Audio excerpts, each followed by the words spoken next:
We often refer to the main event as a marathon, not a sprint, but it's one that includes hurdles, the first of which have been cleared for those who have punched a ticket into day 2 A, B, and C, a combined field consisting of all those who advance from days 1A, B, and C. Ali Najad alongside Nick Schulman, Jeff Platt, Natalie Bodie working the sidelines, and Phil Hellmuth working his way into day 2, as is Antonio Esfandiari. Former main event champ Dan Wyman. Hellmuth, of course, won the main event once upon a time. Masato Yokosawa, Stephen Chidwick, all rumbling out there. Stories will begin to emerge. Perhaps they'll include young Joe Kata, the youngest to ever win the main. Jeremy Osmus, $250,000 in front of him. Kata not far behind.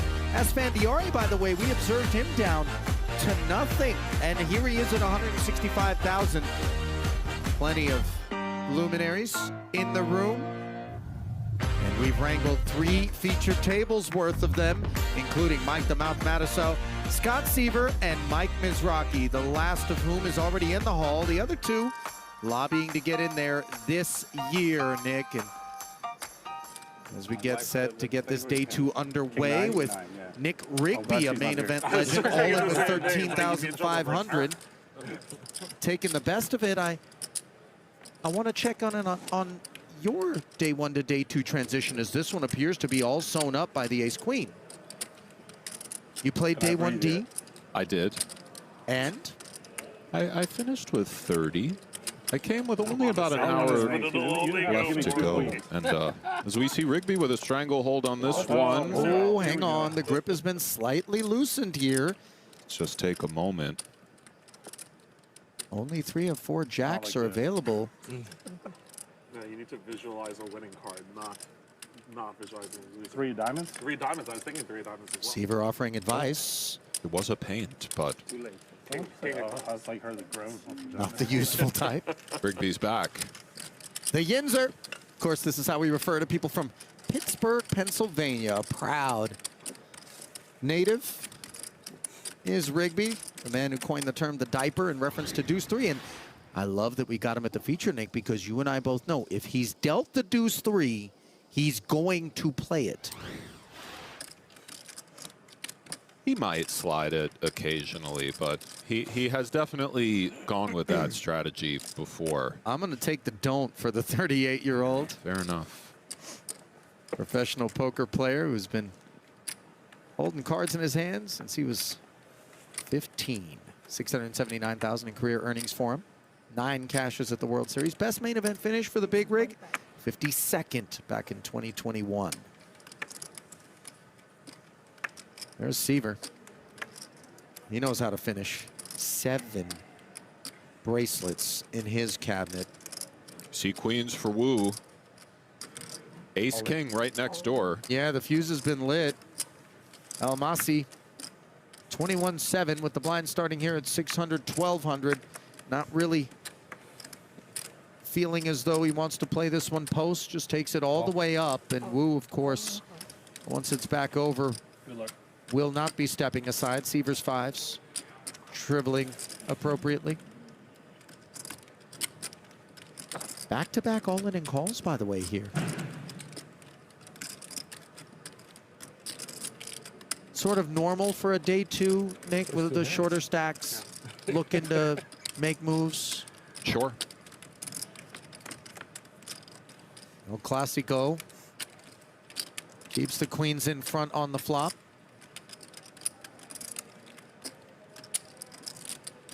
Almasi on the hunt for an ace or a king. Unavailable on this turn, and now it's just a 6-outer, 5 of which are truly live.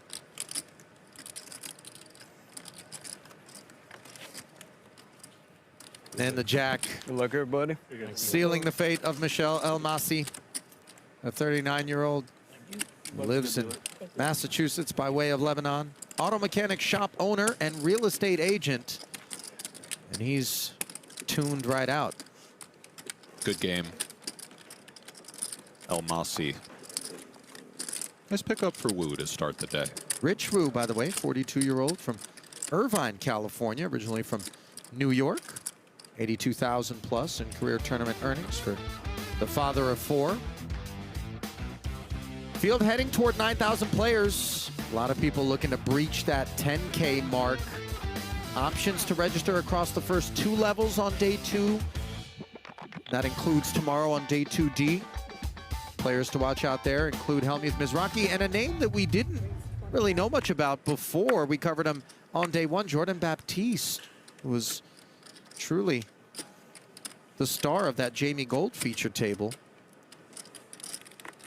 Jamie no longer a part of the proceedings. Wu once again a part of these with King 10 suited and now hooks for Rigby.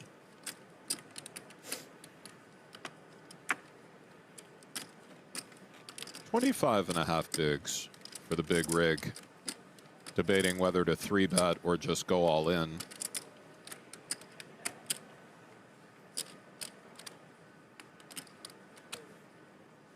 Certain stack depths make choices such as this a bit awkward.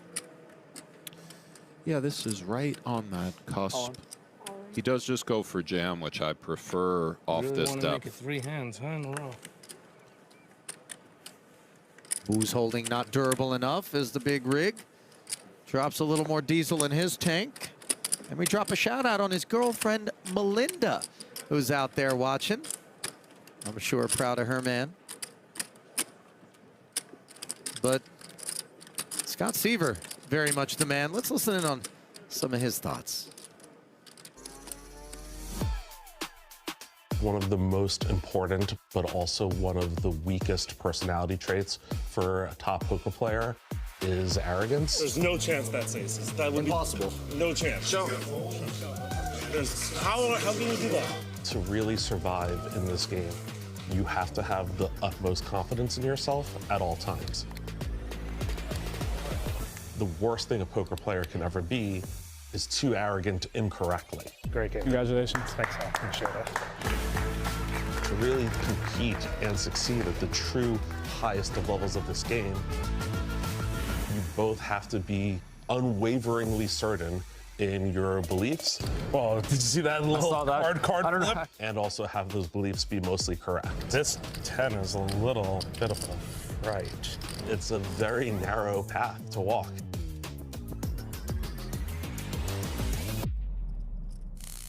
I think Seaver really hits the nail on the head. The man from Cold Spring Harbor who actually roomed with Ike Haxton back at Brown University where he studied That part I like. CS and econ. Really nice. And you know, he's got a lot of personality at the table, unafraid to voice his opinions on things, but you know, you put yourself out there like that. He does, yes. We'll return to Seaver in one moment as we have one pressing. Cole shoots it up. The 10-10 is in. Likely Mr. Svez is in there as well with the 8-7 suited closing the action. Yeah, Freund made a 2,500, was flattered by Svez. Oh my goodness, he has 30 in his hands, Ali. That's 32 dimes back raise. What was the buy-in? And all of a sudden, Cole's cheekiness with this Jack 10 suited Was it before the series? has been asked a real question by the 7-8 of clubs, which performs horribly against the Did he Jack cash 10. But or- how can Cole know? We both made day 2, okay. Okay, no, I remember it now, yeah. And awkwardness busted for like Freund's 40th or 10s something like when it eventually gets back around. Very.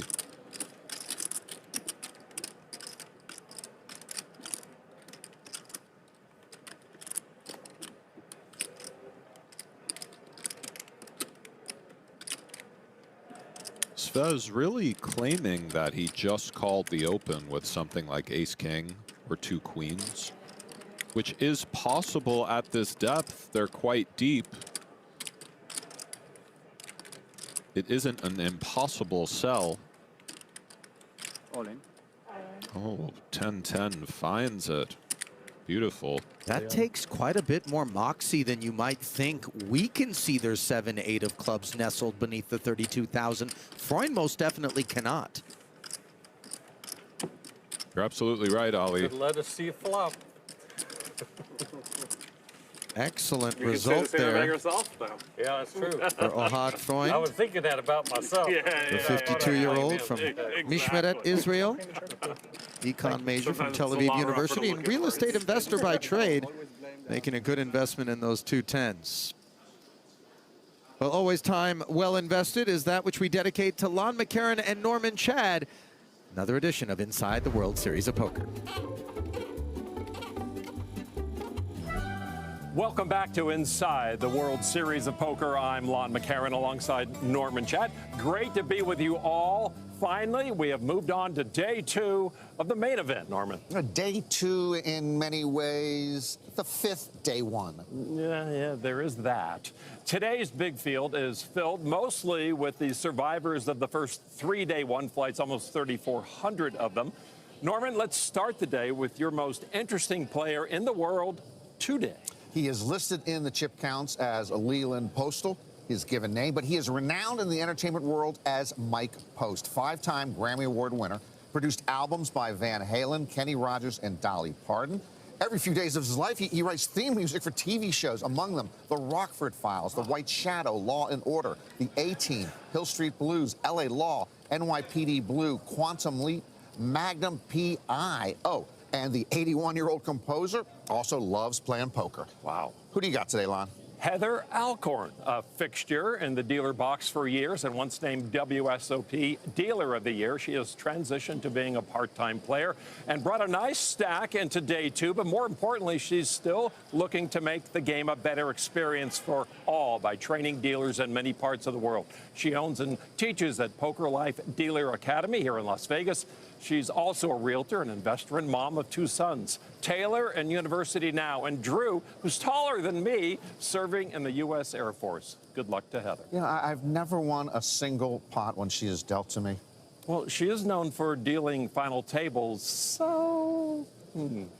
A handful of past main event champs returns to the field today. Joe Cata and Greg Raymer entered with the stronger stacks. Greg Merson, Dan Wyman, Michael Mizrachi, Damian Salas, and Phil Hellmuth are all playing as well. Phil Hellmuth still has chips? He does, yes. I don't think he's made day 2 since he won it all in '89.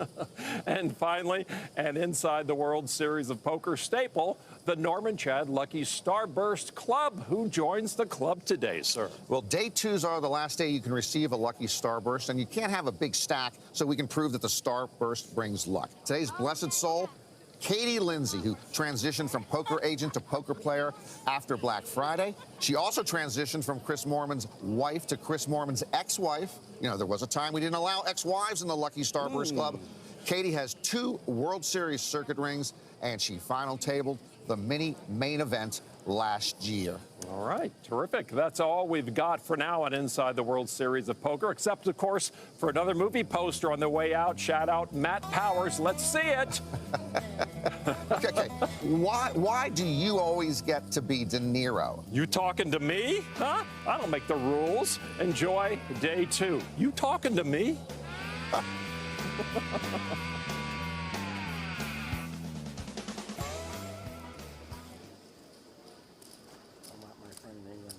Back we return to this day 2 action.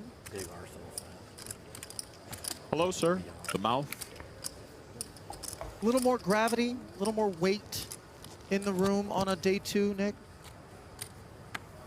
Yeah, a little bit. I mean, as the tournament progresses, the weight and gravity increases, but it's still early, but absolutely a little bit more. When would you say, as we see Olivier Bousquet, Here, yes.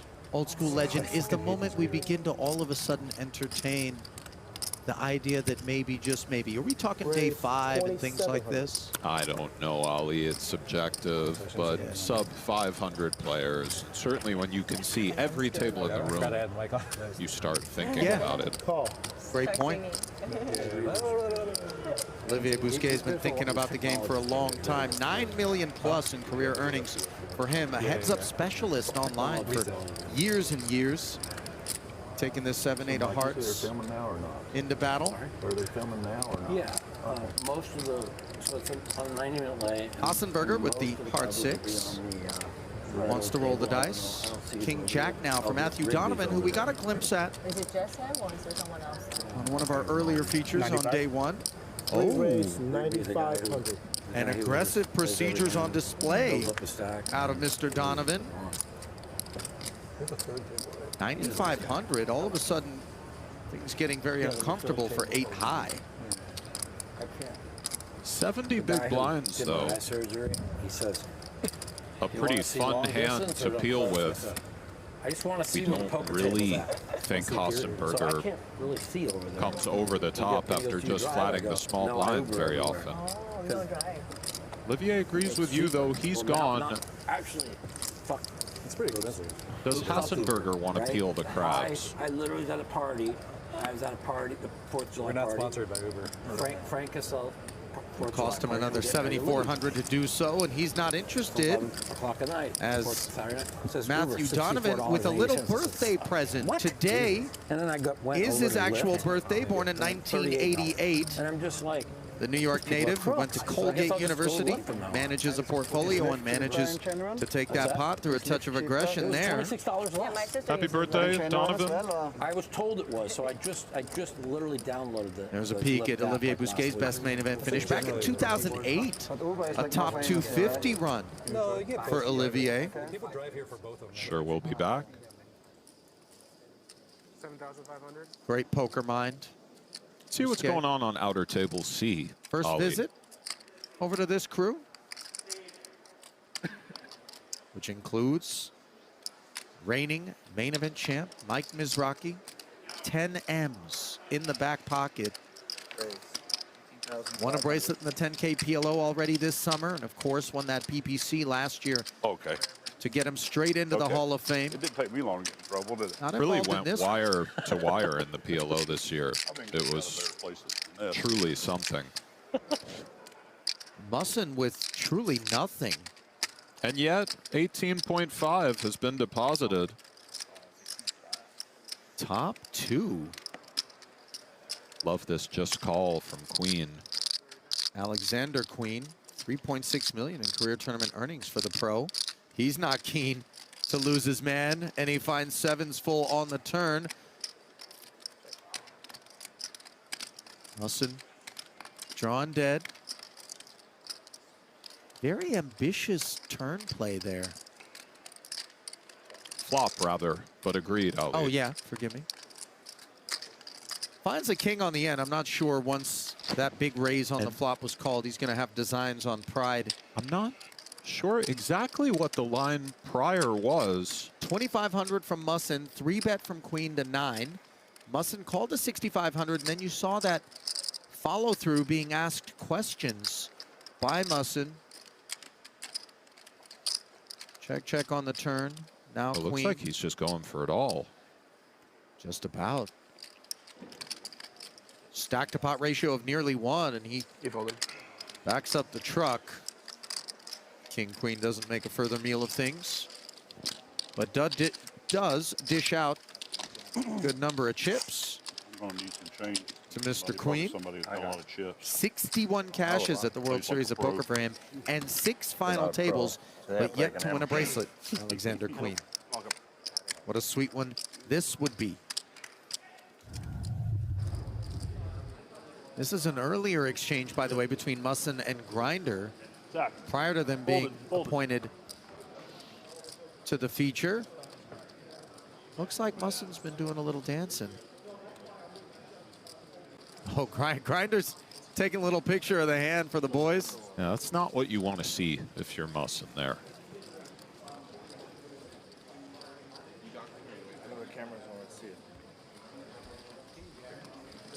Yeah, there it is. Had a feeling it wasn't top set. I immediately we're sick if we're Musson. Yeah, that's not a good feeling at all.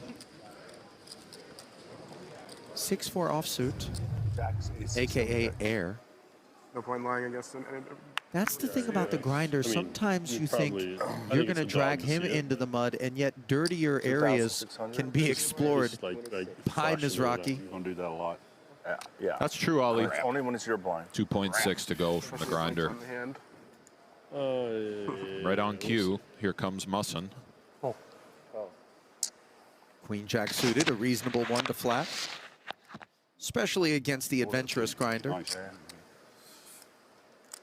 Only one. Thanks,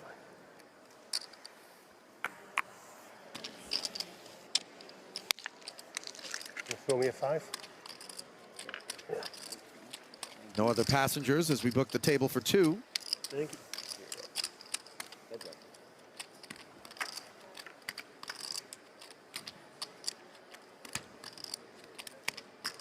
$10-7 tray. 2 diamonds. Beautiful texture here for Mizrachi.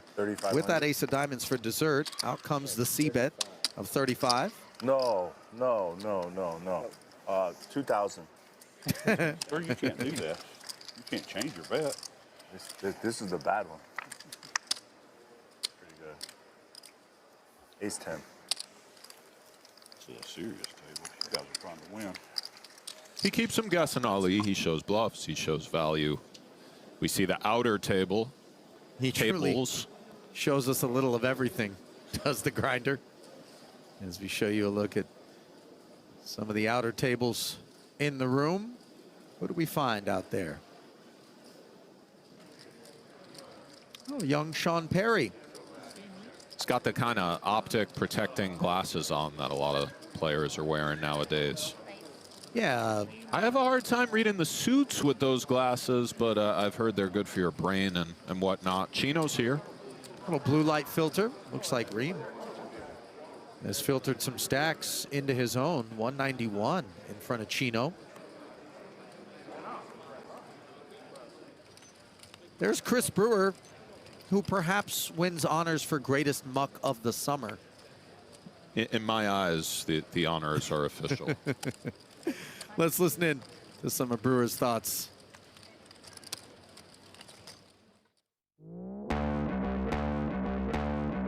The goal was just like, oh, let's go be a professional rental. I wanted to go to the Olympics.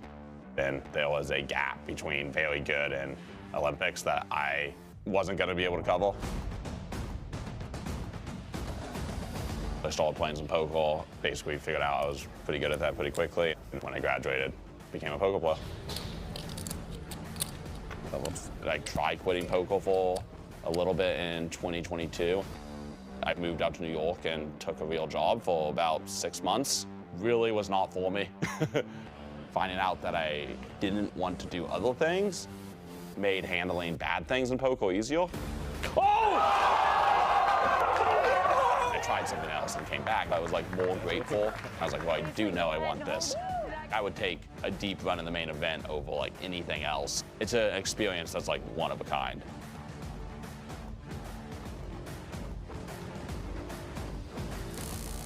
You know, Chris's journey was one that for a time was very painful to watch. He ran like doom for quite some time, and it was almost like self-fulfilling. He was operating in a way when you observed him as though he just expected things to go wrong. There was a really dark cloud over him, but he came out from under it and has really restored faith that he can hang with the best, and he's among them. I agree with that, Ali. We see Seaver shoot it up. Jack 9 off, ace king off for Svez.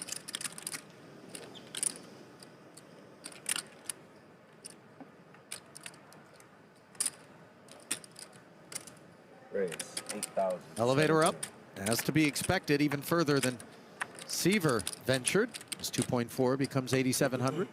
Change coming.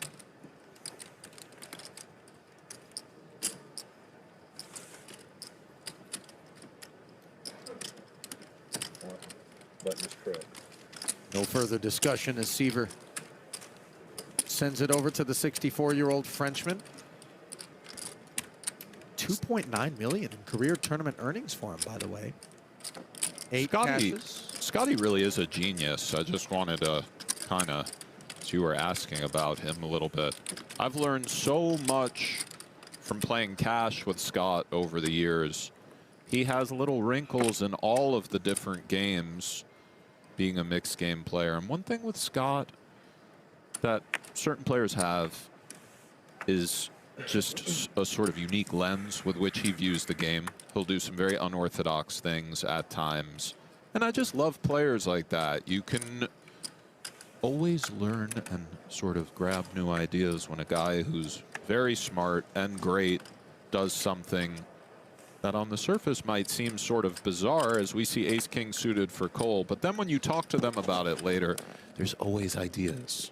He's unafraid to tinker with conventional wisdom and try to push the frontier of poker knowledge, experimenting in the lab, is Seaver. Call. 2 players.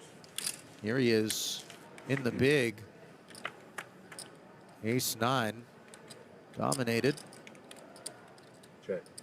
Nut flush draw. Check. Plus the best hand for Cole. Snap check back on the button, by the way, and they both find the ace free of charge. 3,000. 3,000. Don't think Scott loves this at all, but can't go anywhere just yet. You can tell he kind of hates it, though. Call.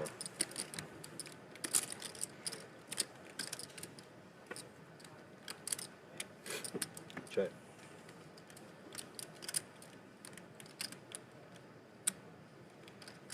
5,000. In a very defensive posture as he check called the turn. Now playing the board kicker. His backdoor clubs come in.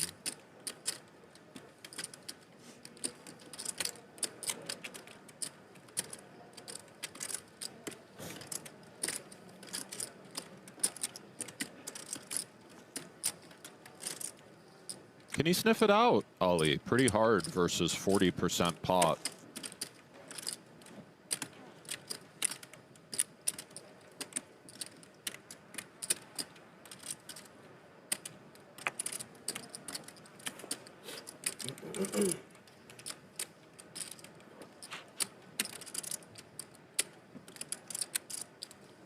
You got to give him credit regardless. He does pay it off, but you could just see he really wanted to find the bin with this ace-9. It's one of those spots where you kind of... Got a hold of that a little bit, huh? Yeah. Yes, Ali, agreed. You look over at the quarter zip with the button down underneath Elder Statesman and decide ace-9's not going to do it. The quarter zip plus button down combo is a bad sign for going for hero calls historically. Well, we're off and running here on day 2 ABC. As we walk our way to the first break of the day, just 2.5 minutes. Come back and join us. More to come from the main after this. Welcome back to Paris, Las Vegas, where some stacks are towering and others are crumbling, desperately looking to find some spins and perhaps a trip to day 3 and maybe even into the money. There's a look at all the hopefuls and a look at our future air schedule. 8 to 2:30 today through the 8th. Then we'll split shifts 9th through the 13th and pause and bring you the final table on ESPN and the Deuce from 9 to midnight Eastern in August. Let's send it down now to Jeff Platt, who's standing by with the Poker Brat. This feels quite nice. Thank you very much. Good start, day 2A of the main for Phil Hellmuth.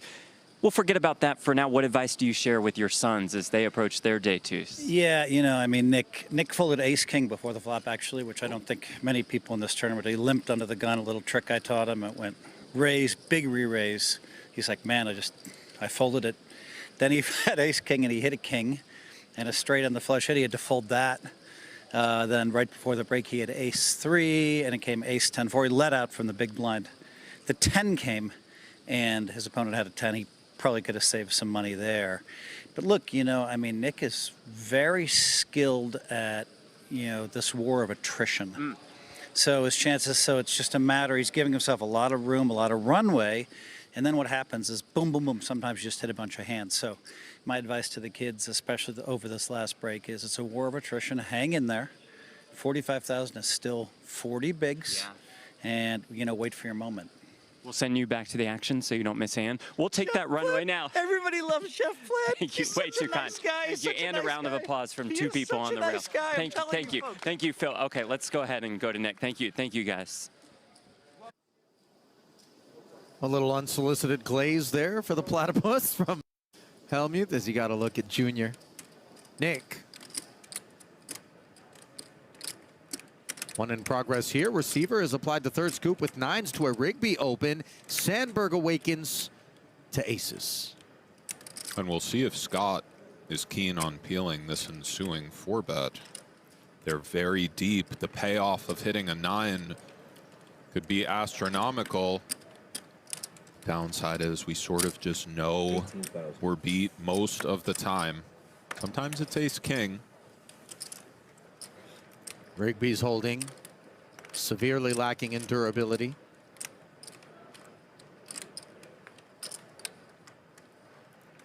You've seen things like queens hit the bin pre-flop on multiple occasions in spots such as this. Sort of a necessary aspect to a deep run in the main is the discipline to step away. Here they're just so deep, which is a good thing for making speculative peels.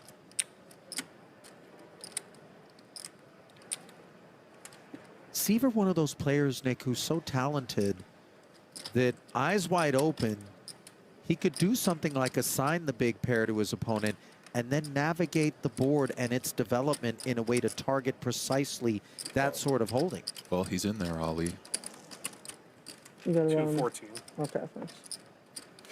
Sandberg does cover. Boss stack at the table. And a gut shot on a jack-high flop here for Seaver. No spade in hand for Sandberg.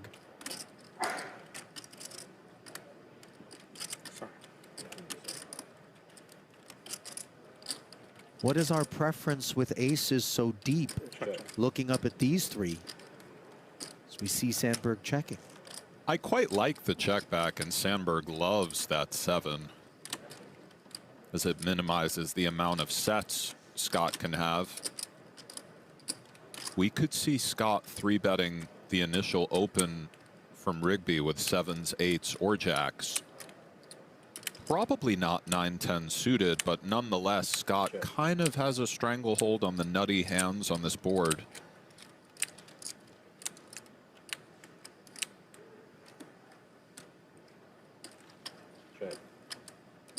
Another round of knuckles. Could see Scott blocking the river, targeting ace-king, trying to sell the idea that some of his bluffs might be king-queen or ace-10. He also might feel content to check. We'll see. Sandberg's played it very carefully so far. Spade stepping through the front door.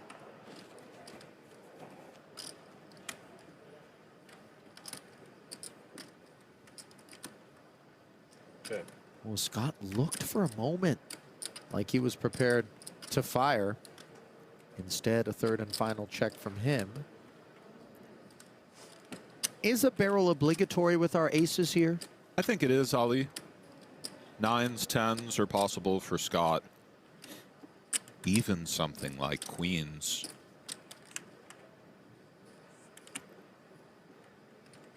It's a little bit scary reopening the action against a Seaver, but I think after check on the flop and turn, we just have to go for something if we're Sandberg and decide if the unthinkable happens. 45,000. This is one of those fun hands of poker. It's like those I know that you know things. It's just very tempting for me to just rip on this. I usually like giving into my temptations.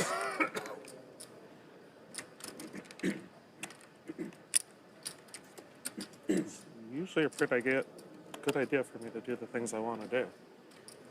Especially with this. Outer monologue. 45, right? Right. What's he going to do with kings? What's he going to do with ace-4 of spades?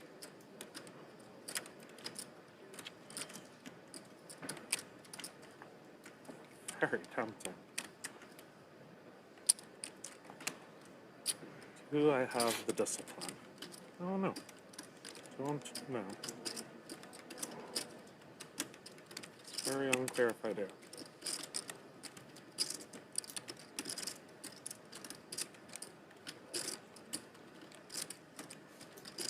A lack of said discipline would cost 45,000.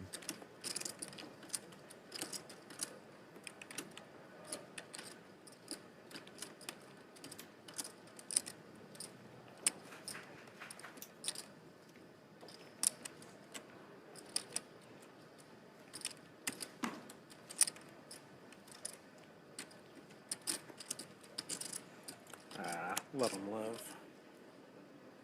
Finds the fold. Fun. Does so correctly. As I think Sandberg figured out those aces were way the best somewhere through the midst of that tank.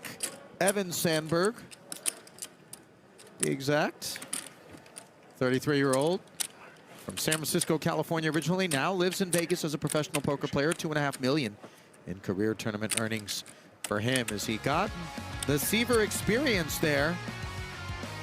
And Seaver among a multitude of famous alums from Brown University that include John Krasinski from The Office, if I'm not mistaken, Laura Linney, actress, Ted Turner, pioneer in broadcasting, Emma Watson, Janet Yellen. Janet, I think, was chair of the Fed, was it? Or was she the Attorney General? You know, we didn't do so hot with the politics the other night. Yeah, I'm out on I don't think she was a senator, so we're safe. Got the open from Seaver with 9-7 off, so we can really see he's leaning on the table, testing them out. Producer Jackie stepping in to advise. Janet Yellen was the Secretary of the Treasury. Noble work. Producer Jackie, thank you. Round 2, by the way, between these Seaver and Sandberg holdings. 9-7, King, Queen. Seaver comes off it on the flop, finds a 7 on the turn and the lead. Still no post-flop appetite.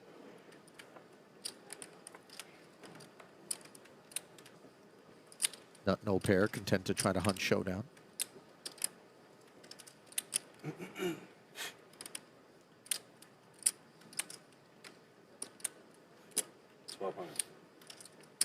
He goes for one big blind, and this puts Sandberg in an awkward spot. Note that a deuce or a 6 makes a straight here.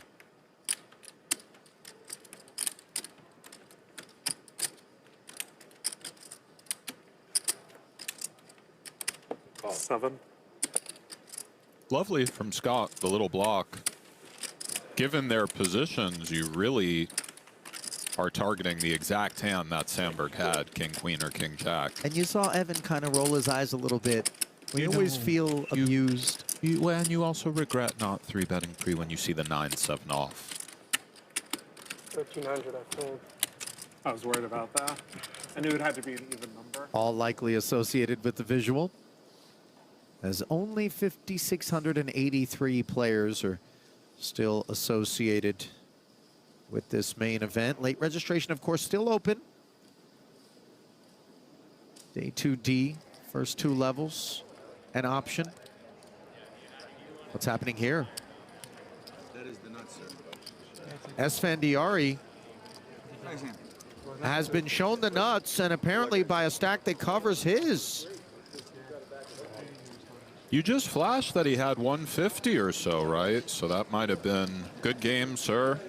The magician falls. Yeah, we don't have the particulars on the exchange, but we do know what the aftermath is. Farah, my word. 418,000 for the Galfon we don't see playing as often as our hubby Phil. My goodness. Things have been going very much her way. Lucky Chewy nearing 200,000. The milkman, Greg Merson, 147 in front of him. Gerard Piqué of FC Barcelona fame. He's got a 6-figure stack cooking. They said it's 3 or 4 hours delay at the start of the day. You know, a lot of times the athletes on the flights between games, you know, locker room, practice, they like that spirit of competition that comes with a little bit of poker, and some of them get pretty damn good at it. You know of any athletes that come to mind as being very good poker players? Thinking, not responding. Never really cared or bothered to see what people Apparently have Chauncey Billups Really? You don't have anyone who might have been really an extraordinarily good poker player. It just makes amazing reads. What? It's a hand. Right. Jack 8, a gut shot here for Freund, facing 2,200. From nothing more than 6 high. Richard Seymour, Ollie. Second Yes. in a recent big field tournament. He's dangerous. I actually heard the Sugar Show is pretty good. I mean, you heard we me had ask. I tried. I was like, 150 do I at have one enough point, pull? and then we saw him the walking game? out of the room, not unlike Antonio. Many such cases, Ali. This happens. 30 more minutes. Say. Even half that screen. Just No, by the way, Svez with the check raise there. Even just like. Just shedding that 6 high. The gut shots, just where, rather like, than be passive, not even blocking out like what to an get camera's aggressive sees, Freund, like, by the below way. their frame. Pardon me. They should take one of the Oh, dealer hot Freund. iPads and like put it in the middle with the game. Apologies. That would be sweet. That would be like real customer service, I feel.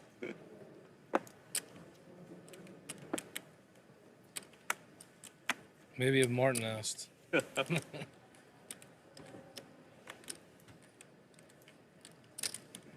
Raise 2,400. Rigby with a pretty one. Takes us north. Just a click.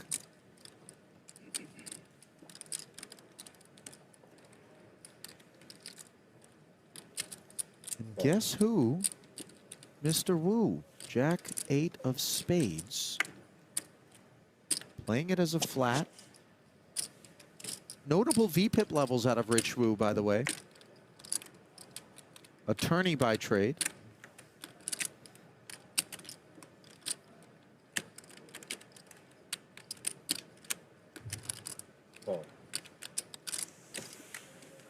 Svez likes the discount out of the big.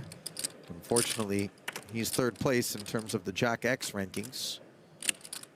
And now, all of a sudden, he's in first. On a Queen 3 deuce monotone board, flops the flush versus top pair for Rigby. Naturally, despite the board being a little bit scary, this is dire for Rigby. And Svez has shown a little get up and go. Perhaps the saving grace is the 4th diamond for Rigby, that is. I was on the feature table. Getting bluffed would just be so bad. Yeah, sure. Yeah, bro. Wow. No, getting left is hard. That's why I never have to. That's why I have to never look. You know what I mean? I'll never know. People can tell me. I'll be like, no, you're 5 diamonds on the board now. It's pretty demoralizing for Svez, who was really trying to lie in the weeds here, but suddenly winds up with the second nuts and cannot remain quiet any longer. So, the player always looks stupid, no matter what. These are very interesting spots in poker. Anytime there's a strong hand on the board, a 5 flush or a 5 straight type board, Rigby and Wu gone. It was obvious. It's not that there are only dumb moves or crystal clear obvious moves. There are no such thing as a smart move. That's my time, everybody. Good luck. Thanks a lot.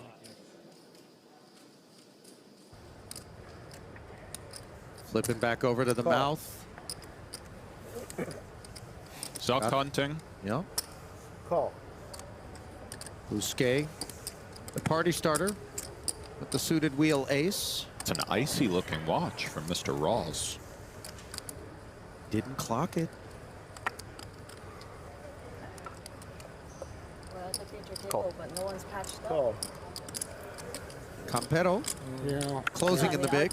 I'm sure they're patched though. We're not patched. Nobody offered us money yet. Yeah. Four-way affair. 4 players. I'll advertise for local artists if I can. How about that? That's really Top pair for Campero. Check. Comfortably in the lead here. Strict on the patches this year. Yeah. Check. Very strict. I wouldn't Check. qualify anyway. Check. Oh, yes. Oh, and Mike finds the duck, Ali. After the round of checks, plants one on the pond, and now he's got the stranglehold on things. Bousquet with a wheel draw and a kind of typical hand class to bluff sometimes. 4 ways, though. Not a diamond or club in sight. He's thinking it through.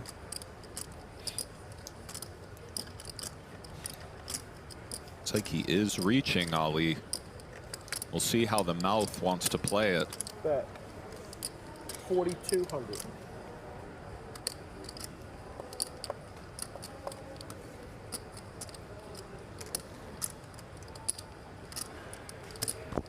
Raise 12,100. The answer is quickly. As 4,200 becomes 12-1. And lacking both diamond and club in hand for Bousquet, I would imagine his affinity will wane promptly. As will Campero's, in all likelihood.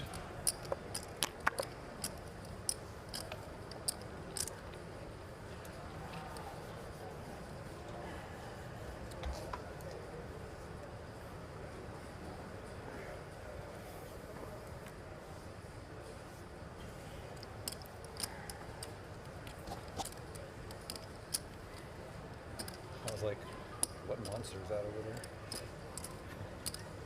Yeah. It's like the Slender Man. Looks like one of those like atomic bunker, you know, like things. Olivier hasn't relinquished yet. Flat would not be the course of action, though, would it? It keeps an eye on things like King Jack and Jack 10, but I believe we just saw the proper course of action. Those aces, wasn't it? No, unsurprisingly, of course, from Bousquet. I got a lesson on the exact same thing happened. Matisseau, I checked around 4 ways. And an 8-figure winner over the course of his career, now 58 years of age, living almost exact same thing. just outside of Vegas. And Henderson. Be able to have 2 bullets in it. Yeah, I mean, 2 bullets is going to make it start. Can I just see this back? Hendertucky, as the locals from my part of town often refer to it. Never heard that, Ali, but let's see. I've played poker professionally for 30 years, and honestly, this is truly the most painful 5 weeks of my poker career. It's not even about the beats. It's about being dealt out every single day, and when I finally get dealt in 1 of 10 tournaments, I get effed. I've never blinded out so many days in my life. All right, Did he give us a YouTube link there at the back of it if you want to see the pain? Yes. In I video believe he did. form? So I think they had like Well, for his sake, we certainly hope there's no more of that pain on display here. A little bit of pleasure, courtesy of those deuces. We'll be keeping an eye on his table as we find Freund with 2 queens.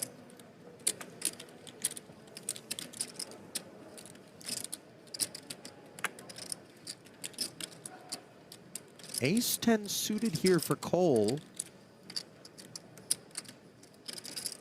Does appear like snug table image has been assigned to this gentleman here. 3-betting. Note he 3-bet earlier with the Jack 10 suited and such, so it's not as if he is snug. One may think he is without reviewing the tape. Freund found the jam earlier with the 10-10 when Svez elected to flat call and then go for the back raise. See how he plays these ladies.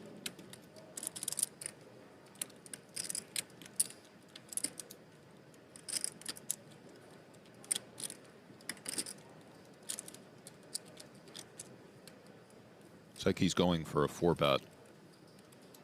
Does Cole want to peel? Or do something beyond peel? Well, it's going to cost 11 to see the flop, and certainly quite a bit more than that to ask questions of these queens in a meaningful manner. Cole is covered by Freund.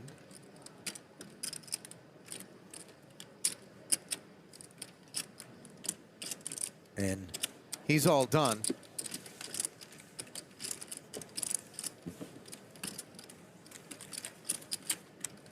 Mohad accepting that one without any further altercation, rather.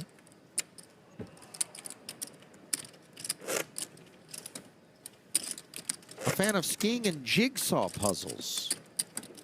Okay. And he's certainly solved a few puzzles out there on the day. You ever been a puzzler, Nick?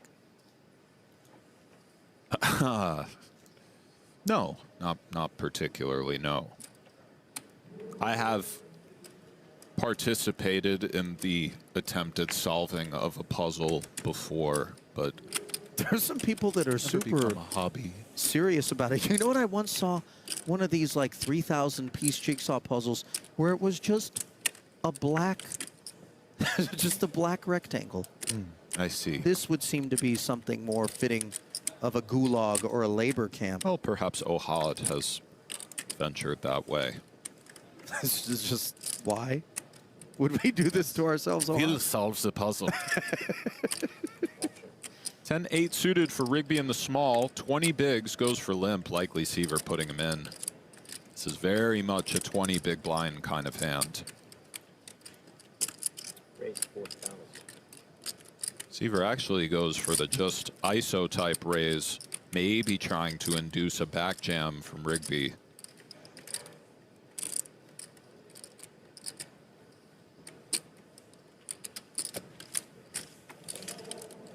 Rigby, by the way, making the call with the suited one gapper. These sorts of decisions are costlier and costlier as his stack evaporates. Looks up at nothing more than a spade. They are, but I like this a lot from Rigby. Could have just jammed pre as well. But remember, Seaver's range should include some of the dusty polar type ISOs like 7 deuce off. That would be strategically sound. We don't know exactly what players are doing out there. Point being, 10-8 suited performs quite well. Take it, Scott. Best hand winner.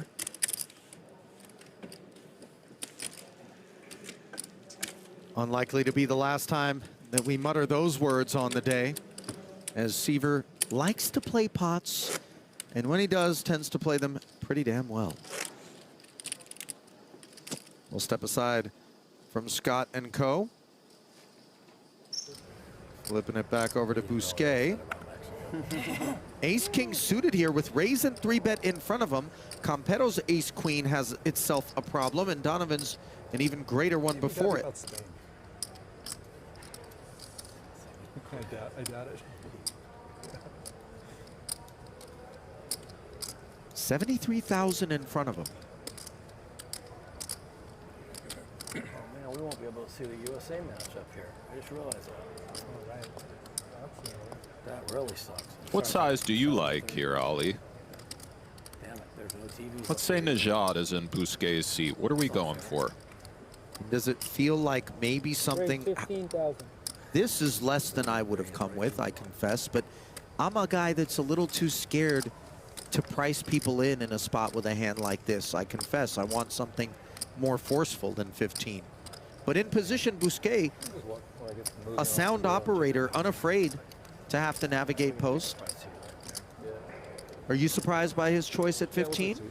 Well, I like it. And one decent thing to think about if you're out there is ace-king suited sort of mirrors ace-ace. Often the idea is to go a similar size with ace-king suited that you would with ace-ace and go bigger with ace-king off. So you can almost pretend it's ace-ace if you're out there. Great price for the ace-queen. The issue is it's just ace-queen. This 100% should have been rescinded. But they're like saying, oh, it's all corrupt. And of course, all the Trump haters are like, oh, he's corrupt. Yeah, sure. And Andres Campero says adios and saying hola to some newfound features is Olivier Bousquet, who talked a little bit with us about the strategy of poker. I'm Olivier Bousquet. I'm a professional poker player. I've been playing full-time for over 20 years now. The strategic part of poker came more or less easier to me. It was the emotional part of poker that I think was a big struggle. When I first started playing poker, I was much less in control of myself. One of the keys to being successful over the long term is consistency. And consistency, I think, comes from stability. Poker has taught me to become more emotionally resilient. I actually think now it might be one of my strengths, something that extends beyond poker. And now that I have young kids at home, I see that tested all the time. But I feel like poker was a good training ground.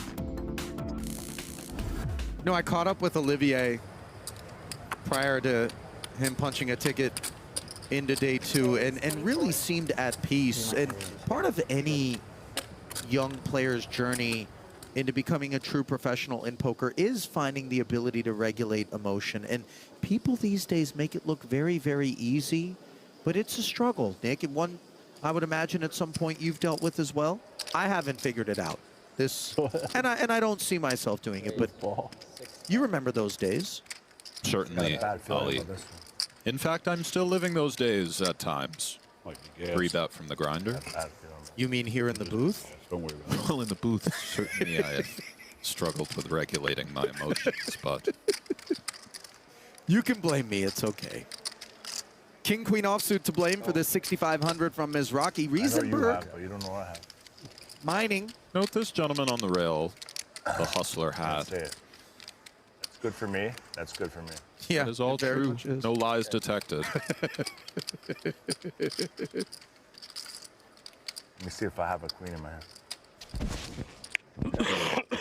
You know, Ms. Rocky can very much hustle some chips off your stack with his gums get flapping. He can, yes. Riesenberg flicks the 3 dimes in there. I need a deuce. Oh, okay. Just call for them. Well, there's your deuce, Mike. We work together. They should call this guy the magician instead of whatever else he's called. Riesenberg doesn't mind that card, by the way. Good decision. 9,900. 9,000. I wonder if he's going to call the ripper card or if he's too cowardly. I did it last time, but he might be too sure cowardly. He minds this 9,900. He might just quit when he's ahead, you know. It's a hard bargain. The old hit and run. should we go for like the 3 of spades on the river?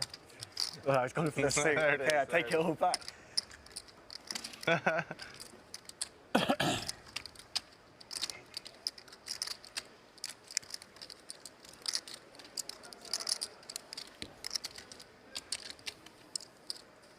No. No rabbit hunt. I was sure. Ms. Rocky gets no further joy out of Riesenberg. We need to do a rabbit. We need to have a rabbit to see what would have came, the outcome. I mean, that would be player friendly to offer a rabbit hunt. We should do that maybe next year. I'll tell If them. it was a 3 of spades, I was getting up and demanding my buy. Like big hands, like you see what would have happened, could have happened. Everybody likes it. Everybody wants it. I mean, for like, especially on the final table, maybe. Like, would be cool. Because last year I had I think I had Jackson Mary folded ace king, and if I made the, what happens if he made the call? Remember that big hand on the final table? But he folded. Nobody ace king. Nobody watched that. Hollert, right? Hollert, yeah. Yeah. So it'd been cool to see what would have happened. It's a bit brutal being like, look, there you go. You would have had $4 million more if you had done something. No one wants to live with that forever. Or you'd have been out. Raise 25. 2,500. Your hand's getting tired yet? Mine? From raising. No. I learned from you. Allegations that Queen Not cost efficient. That's why they don't do it. has been disproportionately participating. It takes up time and Jack we eight get of less clubs. hands in because we're rabbit hunting. Certainly suggesting he's been playing multiple parts of the deck. Ms. Rocky with the inferior clubs, flats, and then the flypaper effect takes root as ace jack and 8-9 join. 4-way affair. But I wonder why they don't offer straddling. 10-9-5. Second pair for more. Open ender for the jack 8. No follow through from queen. You can blind raise, which is the same thing, or not quite. We all just agree, no limping. Round of checks, and now the backdoor flush draw added to queen's plate. Ms. Rocky with the inferior addition. Note the ace, of course, connecting with Musson. I had a guy at my table day 3. And Grinder has a A couple decision. years ago. Pretty I was rough. blind raising every time it was his onto the gun. Just the 7-eye flush draw 4 ways. We know Cool guy. Mike doesn't go quietly. Friendly kind of person you want to be when you grow up. You make it through the day. One thing rough about this, of course, is the exact scenario we're looking at. He was just joyful. Could just be drawing stone dead. Giggly and laughing all the For time. Mike, ironically, his outs are non-clubs, or maybe he finds a way. And for Musson with the ace-jack, Every year I see people here where it's like day one of the main event and they've got like. we're not folding. They're just like miserable and sulky. Don't think he wants to raise. You don't stand a chance in like any area of life if you can't be happy. Sure enough, Right? the overcall. Playing a kid's game out here, or Treading what is lightly life here. chasing money? I mean, how can you be that unhappy? Board pairing 5 on the river. Ace-jack has it sewn up. And for Queen, he has really bad cards to bluff with. The jack and the 8 present, and lots of hands we would like to target to fold. He does wisely shut it down. Ace jack. Check. I win. Take it, Mr. Musson. Nice pickup. He was quite keen to check and show it down, too. Let's see some cards, guys. Come on. Suggesting It was your turn first, then it was you. he's recognizing the feral nature of the creatures involved in that one.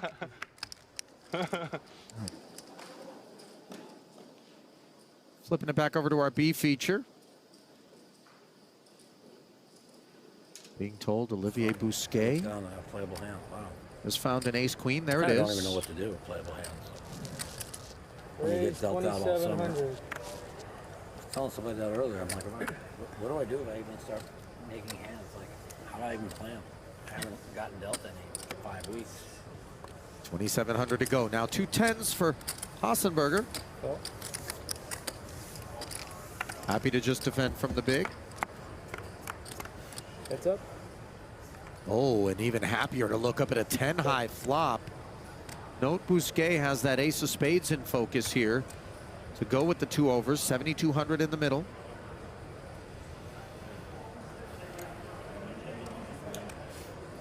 $2,400. Goes for third pot. See how Hassenberger wants to play it. I keep forgetting I don't have the cash. And if he raises, Bousquet does kind of have to call. I'll get it later. Keep an eye on things like 3-7, I'll get her later. She's going to. deuce 6, maybe a 4. As that key ace of spades working. Yeah, no problem. It's just $1.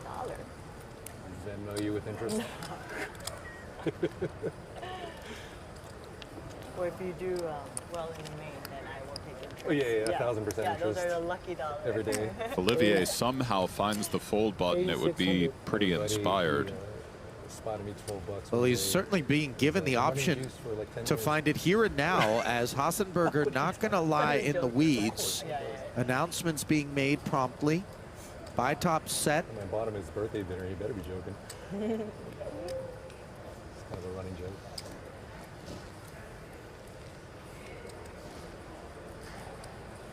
All of these decisions so much trickier in the main, specifically. If it's a regular tournament, we just peel,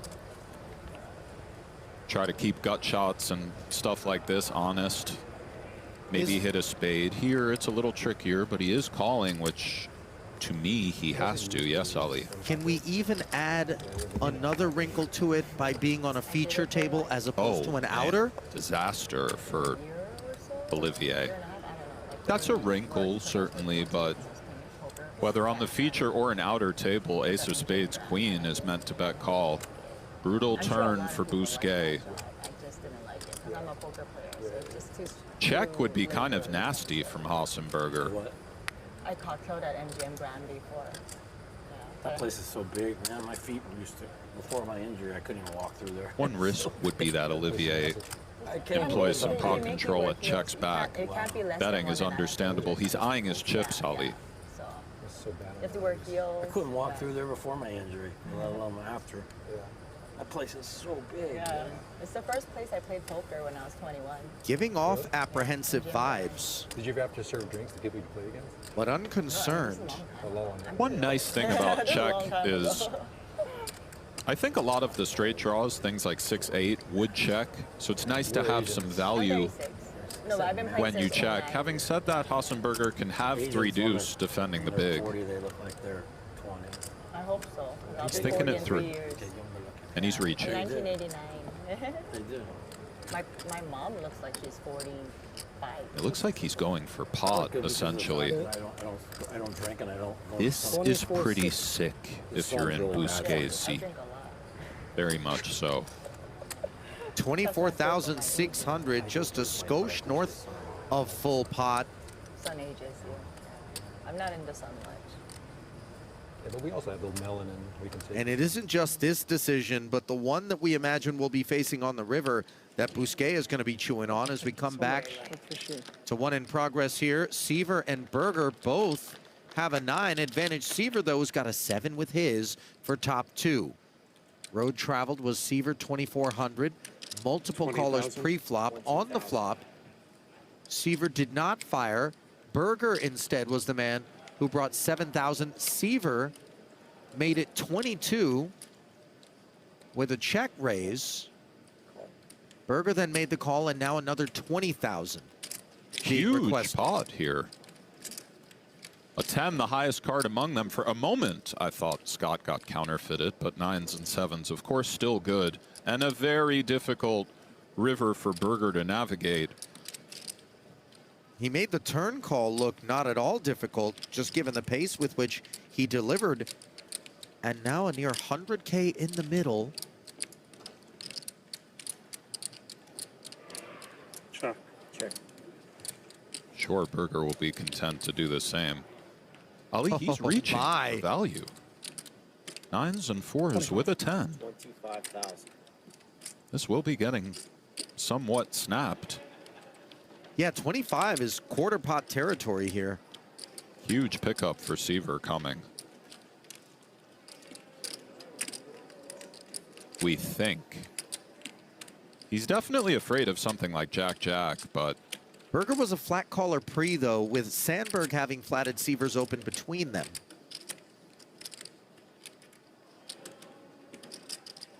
Wonder whether or not that guides Seaver's range assessments away from such things, but you can see he's concerned.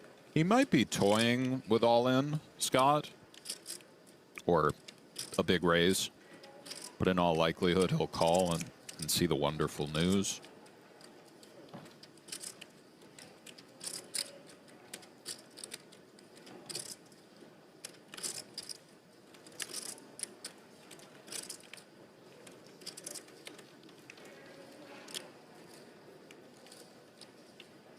Maybe his instincts are telling him that Berger is betting for value, which he hates. A lot of conflicting thoughts in my head right now, and none of them are good. I would like to be more emotionally aligned right now, but I'm not.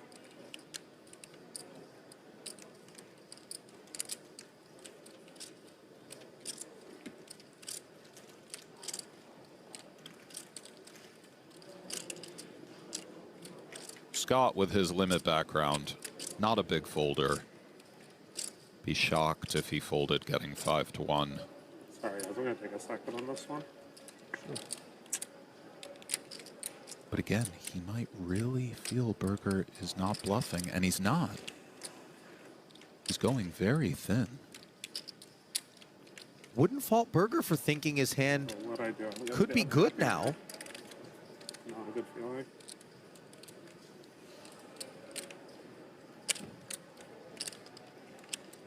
Is there anything other than an overpair that Just have quads. Seaver's concerned about? He says quads.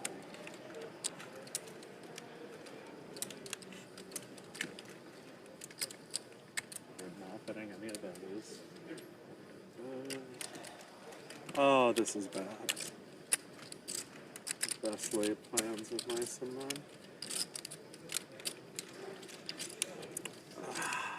Scotty baby, flick that green chip forward. Collect that $150. I'm supposed to just accept that I lose. No, sir, you win.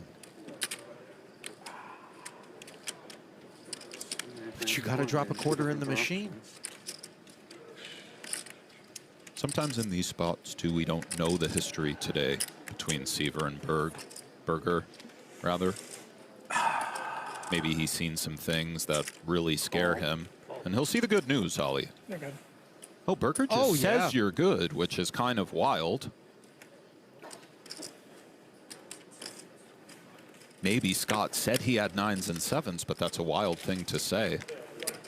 Absent that declaration, certainly.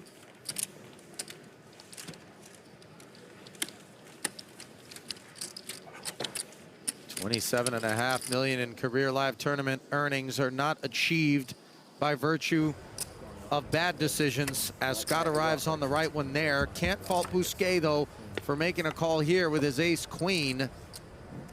After a long tank, 73-6 in the middle as a result. Backdoor hearts and 4 to a wheel arriving. Hassenberger concerned at all by this? Of course he's concerned, but we feel pretty good. Especially given we have the 10 of hearts.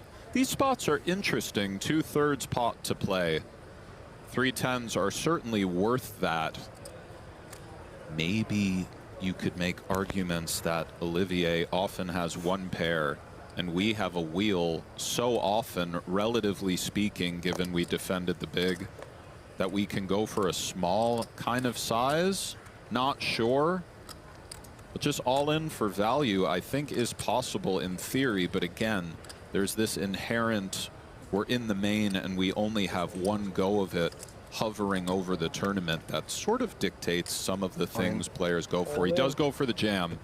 And he does cover Bousquet, so this is a request for all of it. Bluffs for Hassenberger would be things like 8 of hearts, 7. Maybe even a 6 of hearts, 4 is possible. But for Olivier, with just ace queen, no heart, in all likelihood he mulls it over for a bit and folds, Ollie. Incredibly thoughtful about his decision making and about everything in life is Bousquet, lending to his successes. Will that thought steer him into the muck and continued presence here on day 2?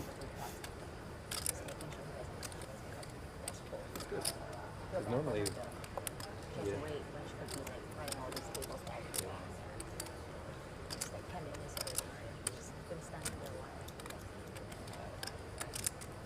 I'm sure they're fine here because like the place that they get their drinks from is pretty close by. They're not like walking in. They're okay. There's an older gentleman. He hustles pretty hard.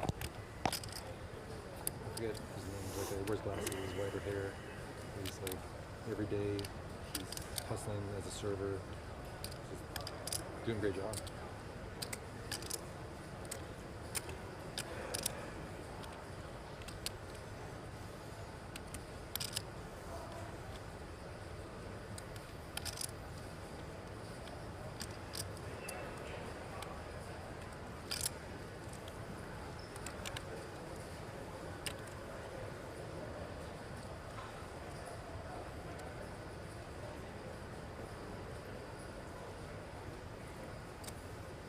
Nervy moments, but ultimately he finds the fold, does Bousquet. And while he doesn't know it, it was an important one. As we send it down to Natalie Bodie for an important update on Hassenberger.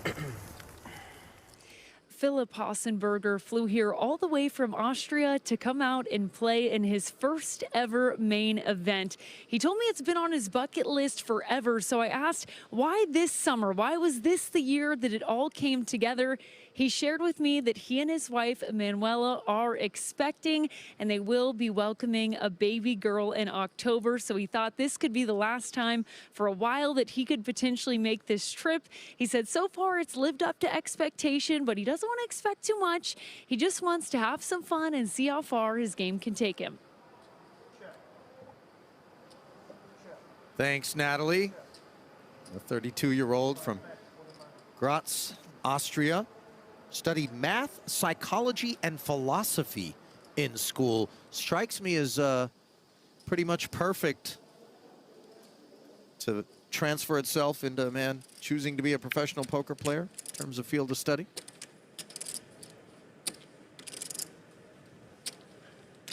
South of 5,600 remaining here. Wow. 9s and 7s once more making a cameo. This time against just an open ender for Svez, which concedes in the face of the heat. What did you study in school, Ollie? Well, officially, Nick, I'm glad you asked. I initially studied business. Yes. Those guys were jerks.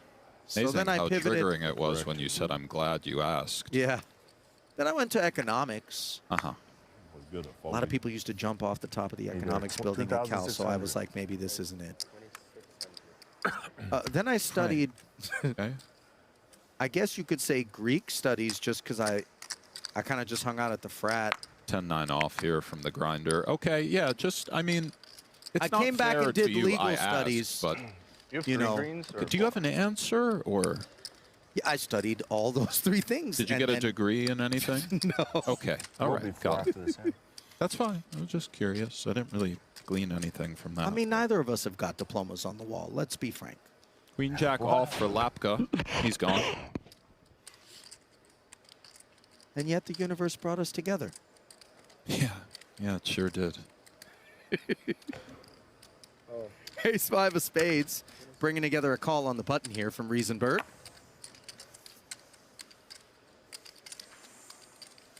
Fuster not interested in the king-5 off. These two are going to tussle again. 10. Thank you. Check. Middle pair for Mizrachi. Doesn't follow through.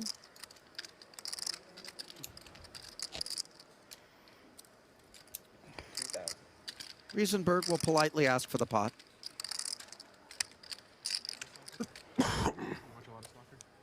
Watched a lot of his World Cup, yeah. I followed the Request Premier League denied. this season, but didn't the last season. Is there a precedent for removing red card? Not like this, no. Brick turn. You can, like, because they didn't repeal the red card, they didn't say it's not a red card, they just sort of suspended the sentence so you can play. It's like completely unprecedented and won't happen for anyone else. Not 100% won't happen for anyone. I thought it was very unusual. It is. And it'll be really weird if it's like USA win. Riesenberg. He scored a goal or like it's just going to be weird. Yeah. Really going for it, Ollie, targeting the wide ranges of the grinder. Careful venturing I only into really darker watch alleys international with stuff, that man but I've there. never seen Summerfield red card. He's unafraid of such journeys. You think it was a red card on that? And in fact, he'll drag you deeper into such places He's clearly going for the ball. at times. There's so many. Content to flat. This World Cup. As his middle pair is under rep. Germany got. Ace-high remains just that on this turn. And Riesenberg abandons the I know plan. what you got. You know, like 9-10? It's right in there. The sailing has appeared largely smooth here on this day 2 ABC for the reigning champ. No problem.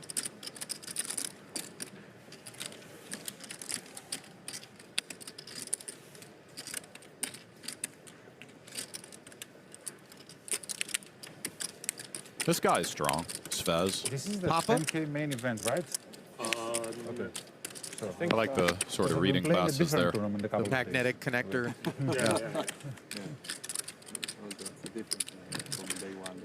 I confess, when I look up at the hat, I can't help but hear And the first the voice of Will Ferrell as the famous more Robert chilling Goulet, crooning Just to be sure it's not the the 50K or notorious something big like that. number. Yes. I mean, it's a Papa. free for me. I'll still Yes. play. I was gonna But say, just to be sure. Always nice. Love it when you call me big. Papa. Please stop.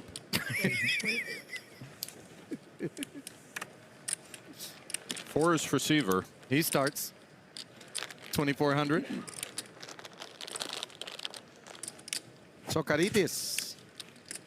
Ace Jack.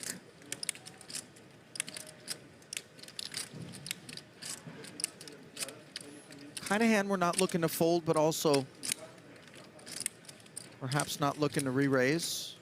I think Only we're he looking knows. to re-raise sometimes, call sometimes. Wow. Option see, and he smacks himself on the hand there. Maybe the 3-bet was more on his mind than a flat. And Seaver is under the gun 9-handed, and what great timing from the ace-jack as Freund wakes up with big slick. We're going up. Seaver certainly will be peeling. Pat yourself on the back. Yes. 75. His choice a lot more clear. 7,500.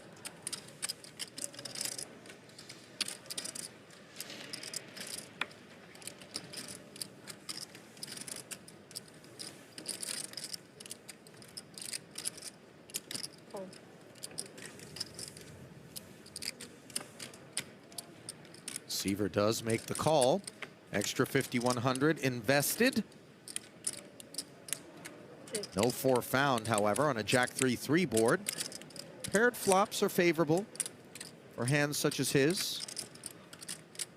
In particular when the counterfeit is not immediately available.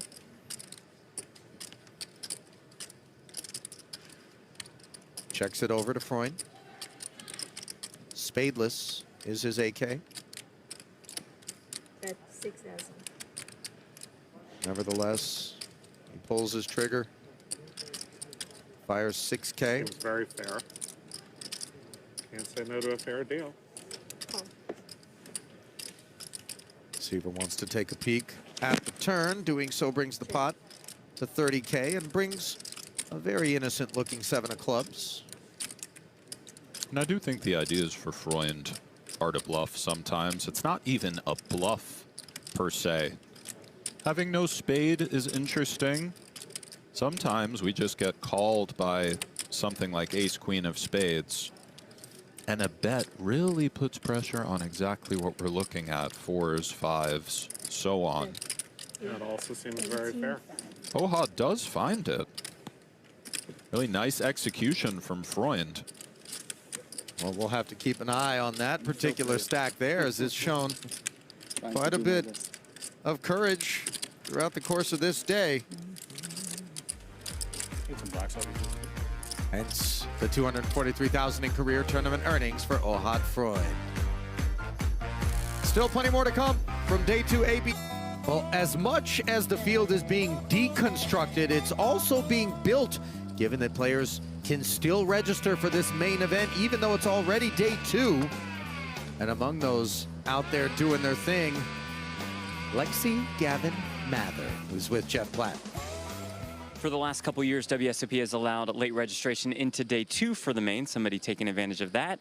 Lexi Gavin Mather from the WSOP Vlogger program. You can stand up for me, please. Thank you for waiting for the queue. Oh, sure, of course. I do what I'm told. I appreciate that. Why day 2, Reg, for you? I didn't love it. I didn't love the idea of regging on day 2, but my husband and I, we had plans to go to Lake Tahoe last week with the family, so we decided to reg for day 2. It's not going that great. I'm down to 9 big blinds. It's okay, though. You've had quite the summer. You've had a final table. Do you feel some sort of momentum, confidence boost, etc.? I've actually had 2 final tables, Jeff. I knew that was coming.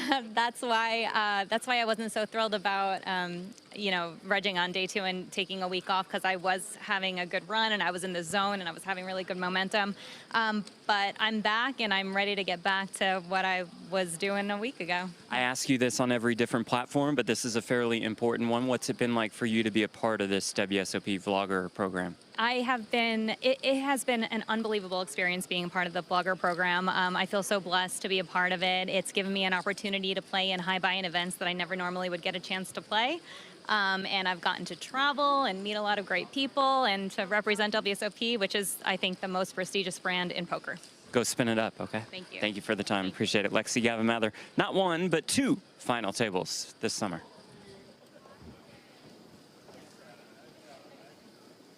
Always nice to see Lexi out there doing her thing, as she's also turned to some content creation.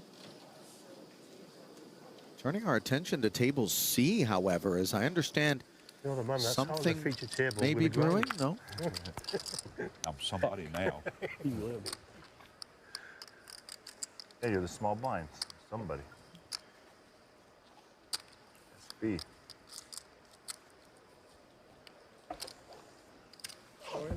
Good luck. 15-4. Oh my god. First, whatever. I like the first card. I don't That's care. a bad first card for you to have. That's good. You want to see the second one? Whatever you want, whatever you think. We'll make it a is more fun. surprise. Yeah, wait till the I like river. that, I like Wait that. till the river. Oh, we have to. How much is it? 15-4? Could it be Fuster's last All right, you stand won all with your King the rest 4 of your of life clubs last here year. on the Well, button? it He's doesn't got end himself here. all in against Grinder, who's got ace deuce. Many think of Custard with the famous last stands, but in fact, it's Fuster. I gotta wait for production. Perhaps Fuster's millions, if he can stay alive. Yeah. Shout out Richard Pryor. So scary being all in versus the Grinder. He makes it look so easy. Can Fuster find the 4 of the king? Right now, King it comes like, King of Hearts, it comes like the. I don't want to be You don't want to see the 5 of hearts. Yeah. You don't want to see the 5 of hearts. Right now, That's a bad card. I don't want to see any A card. 5 of hearts bad for you. All right, that's just nice.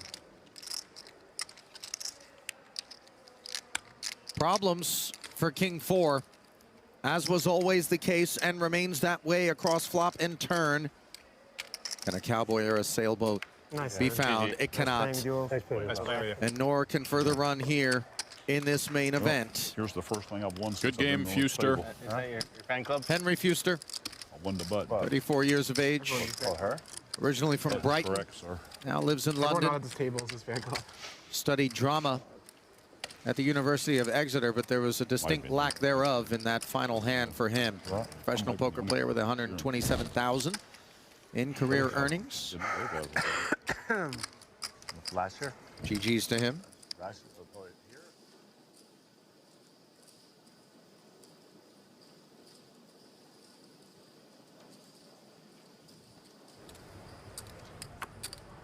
Back over to table B.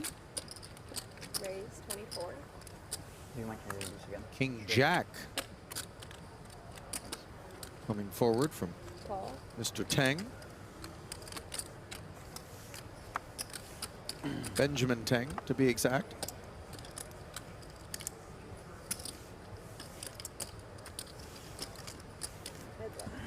Note the flat call with the ace-king suited. Extremely slippery. From Mark Grundeman, and he's found top pair here with the better kicker. Real problems 2,000. for the King Jack. Good news, of course, is there's only 42.5 left to play for, but that's still chunky. And remaining slippery is this ace king as it flats the 2K, now picks up backdoor clubs. And if we're in Teng's seat, we feel pretty good about our kings with a jack, and he is reaching. 6,000. Might now be the time where Grundeman announces himself, or does he wait once more? It's like he is going for the extreme slow play. Everybody at this table is really nice, and we had good conversation, and it's really, I mean, the fact that we've got half the day done already, it's gone by really fast. Yeah, I'm happy. Show table. It's nice people. 10 on the end. Being pondered here. We do struggle a little bit as Teng as to what we're going for value against. Maybe something like 9-9, ace-8 suited. I think it's just ridiculous. 8,000. Does go for 8, and I think in the face of third pot, we're meant to raise if we're Grundeman for value. With our kings with an ace, he does just go for call. Very conservative procedures from Grundeman, catching Benjamin Teng off guard. Mark, 39 years of age. Originally from Dundalk, Ireland, now lives in Taipei, Taiwan as a result of his career as a businessman. Okay. Wait, time out. The Platt curse normally doesn't infect people that quickly. She only had 9 bigs, so we have to give Platt a pass. Good game, Lexi. All right. You know, if she had 50 bigs, that would be indicative of the curse, but that's fair. Bousquet, Matisau, Teng, and Campero involved. 7-7-5. 3 still in the lead. So it was more like Jeff was delivering last rites than he was a communicable disease. Right, Holly. I see. Yes. Not looking to deliver any chips into the middle or any of these 4. Another club rolls off, though. Mattisau now with the backdoor flush draw to go with the 2 overs. 26. And that's left him firing 2,600.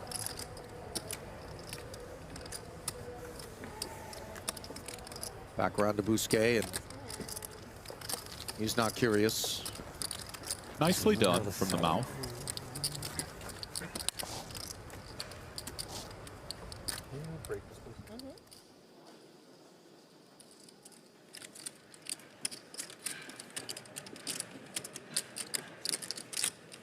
Back over to the main feature.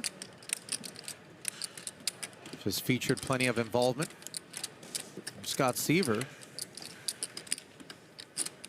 263,000 in front of him. Not the biggest stack here. That belongs to Evan Sandberg. Excellent dealer here. Note the smooth pitch. Note to you, or? I've had her a bunch this summer, and often you don't even notice her, which is always a good sign. 25? Speed limit for... Go ahead, say it for me one time, Ali. Sokaridis? Sokaridis. Very beautiful. You might be one of the best in the world with pronouncing last names. I could, of course, be butchering this, but that's my best effort for the Grecian, 34-year-old. Now lives in Malta. 29 cashes at the World Series for him. Suited for Rigby. Sorry to cut you off. 17 bigs only to start. Does show some discipline. King 9 suited for Seaver in the cutoff. 9,000. I like this from Scott. Beginning to leverage some of the luxuries of a big stack. And one nice thing about 3-betting this particular hand, Queen 9 suited as well, is you shed a few hands that dominate you. King Jack off, etc.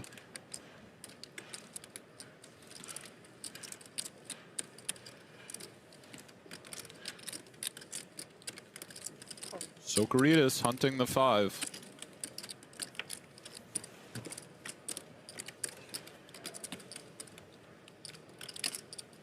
Ten-9 deuce, failing to provide. Second pair for Seaver, who hops into the lead.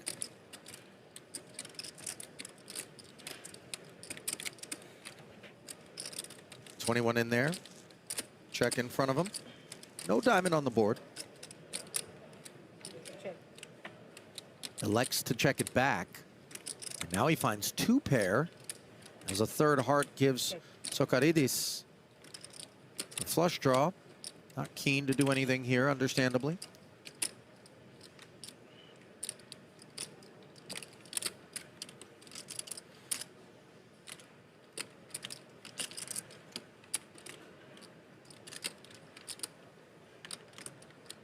$16,000.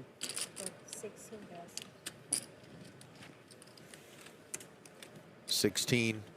Case closed.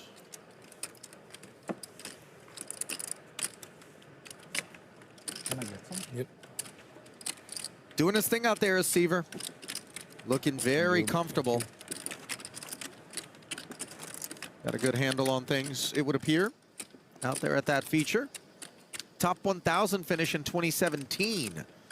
Seaver's best effort. Will we see him eclipse that mark here? Still very early.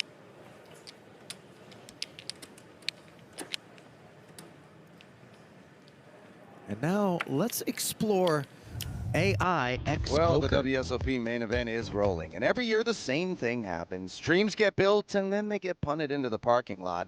This time, Derek Davis found himself on the wrong side of that equation, so naturally, we did what any responsible people with AI technology would do, and we bet his entire day into a system designed to hunt for recurring tells, and it found something intriguing. Watch this. Right here, Davis settles in and drops his cheek into his hand. Doesn't look like much, right? Could just be a guy looking around at the table, but our AI kept flagging it. Not because touching your face is some magic poker giveaway, everybody touches their face, but this specific pattern kept showing up when decisions started getting uncomfortable. Basically, Derek slowly turns into a guy trying to become smaller than his chair. But that wasn't the only thing giving us info. He was also leaking something else. Time. Take this hand here. Quick look at the board. Recognizes middle pairs, straight to the chips, boom. 3 seconds later, money's in the middle. I sees comfort. a man with a hand. Now, compare that to the next hand where he's got 8 high, and suddenly the process gets a lot longer. Eyes down, more thinking, more waiting, before the chips finally make the trip. The interesting part isn't fast versus slow, it's that over multiple hands, the same patterns kept showing up. And that's the dangerous thing about tells. Once you see them, good luck unseeing them. Shout out Derek Davis, man. Bizarre levels of catching strays the day after you bust to be just plastered in the AI tell segment. My word. Dissected, of course. Thoughts, by the way, on AI and applications in poker? Have you been privy to the introduction of it? You have to limp here for more. An early position, the grinder with ace deuce off in the small. Yeah, good to see you, pal. I don't know, Ali. You know, not sure what you mean exactly. Oh, look at this. Wow. Mizrachi meaning business here, asking. Is there a chance he missed that more limped? Maybe. Eights are good. Okay, he did not. I got an ace at least. Good game, more. Eights. Just kidding, Yeah, but so good. I got aces. you know what I mean, Ali. I'm not even After sure. the flop. Did Mizrachi know what he How had? much you have, 30? Because he kind of squeezed and then said, I got an ace 30,000? at least, as though maybe he didn't. Only he could answer. Here we go. Golden opportunity here for the 210s of Thomas Moore. Limped, got jammed on, and he's looking for a little yippee-ki-yay. 8-6 tray, Ace of bringing him diamonds. steps closer. 10 of diamonds. Can't be a 10. That'll be tough. Diamonds That might be the jack of would diamonds. be a problem, of course. He'd like the ace of diamonds. Chop it up. How's your month been for you? Would you like a 5 of diamonds? Wow. How do you 10 like of that clubs Nice hand. Okay. for the iceberg. Better than last year then. That's Don't the put an great ace. 3-year-old Don't from waste New an ace. York. And what a great Always an choice ace. from him to limp. Or diamond. Really created his own double here. CPA by trade, whose wife now. Debbie and kids Alexa and Vanessa are no doubt proud of Papa. There's Big Papa, though. There's Rocky. Last 5 main event winners with final table experience. Those are some names, man. Noel Furlong, Stu Unger, Action Dan Harrington, and Jim Bechtel. Bechtel, by the way, I caught him at a final table at a No Limit Deuce event not all that long ago. I played a fair amount of cash with Bechtel. Slippery character? Definitely slippery in that No Limit Deuce is his game. Who'd you tag team with? Who with? Brilliant.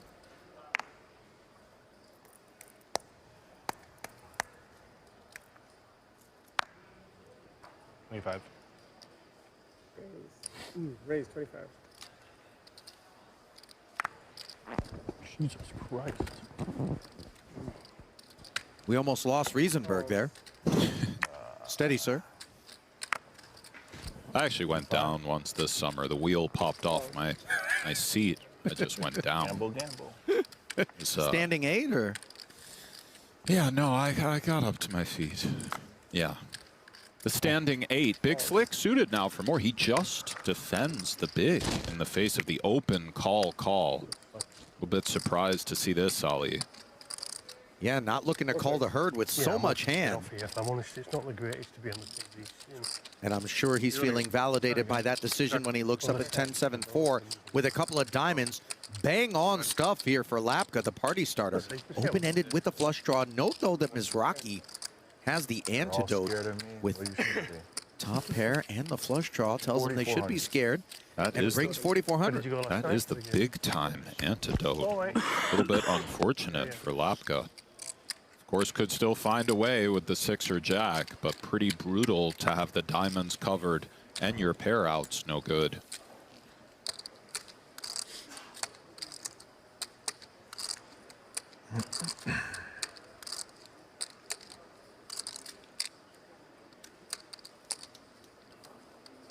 Raise 15,000. He does just juice it up. So not so afraid. At least one. You a big Yankees fan? Big series. Yeah. They're dying. Does Mizrachi love this? Playing horrible. He certainly doesn't hate it. The June Love. swoon is. I think he somewhat loves it. Shift to And the as 20th of Mike, July. we could go either way, perhaps.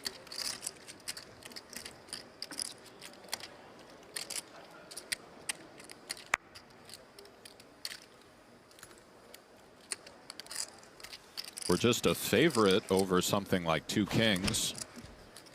Occasionally, Lapka has something like we're looking at that we just have totally crushed. But if he has a set, only situation where it's really a problem. It's like he's going for call based on the mannerisms. Actually, he takes the 4.4. There it is. That was a little bit of a peculiar means by which to make the call. Oh, Lapka finds the nuts on the turn, Ali. Jacob gracing his 8-9. He had some real issues now. He's volleyed set issues back over to Mizrachi. 41-8 in the middle.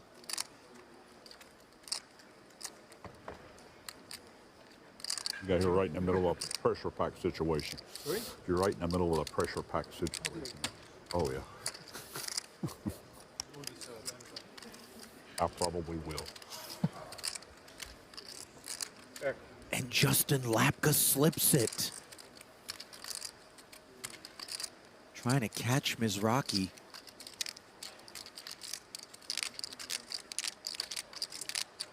By the way, it's a good check. Would imagine Grinder will be content to check back. It's one of these hands that's so good still, but really doesn't want to get check raised, where we kind of have to. I'm gonna give you a free card. Does find the check back, but doesn't find the diamond. Now backdoor hearts and a queen.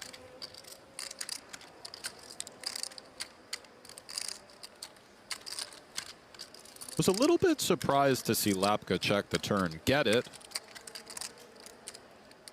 Might be an idea. But the board just so wet. We unblock pairs. Very poor river for both. Lapka, of course, still has to feel good about his straight. For the Grinder now with just third pair. This monster really shrunk up. And note the Grinder went for stack preservation and didn't take too many chances on the flop. Saving his stack, quite literally.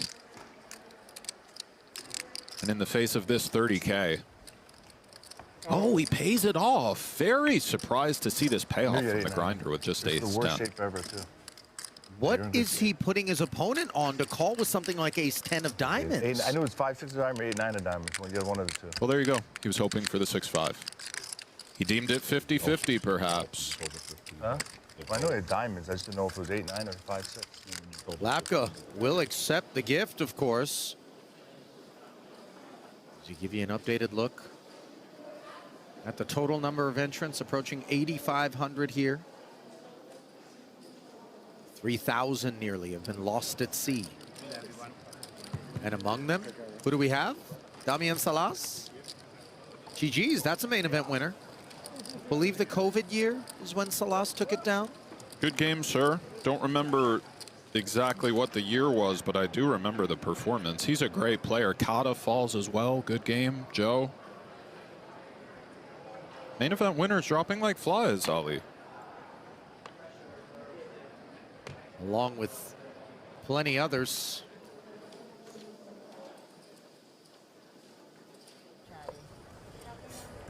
Oh, I'm sure Mike has everybody laughing. Oh, yeah? Mike's fun. Mike's really fun to play with. He's one of my best friends. Matiso referring to the Grinder, no doubt.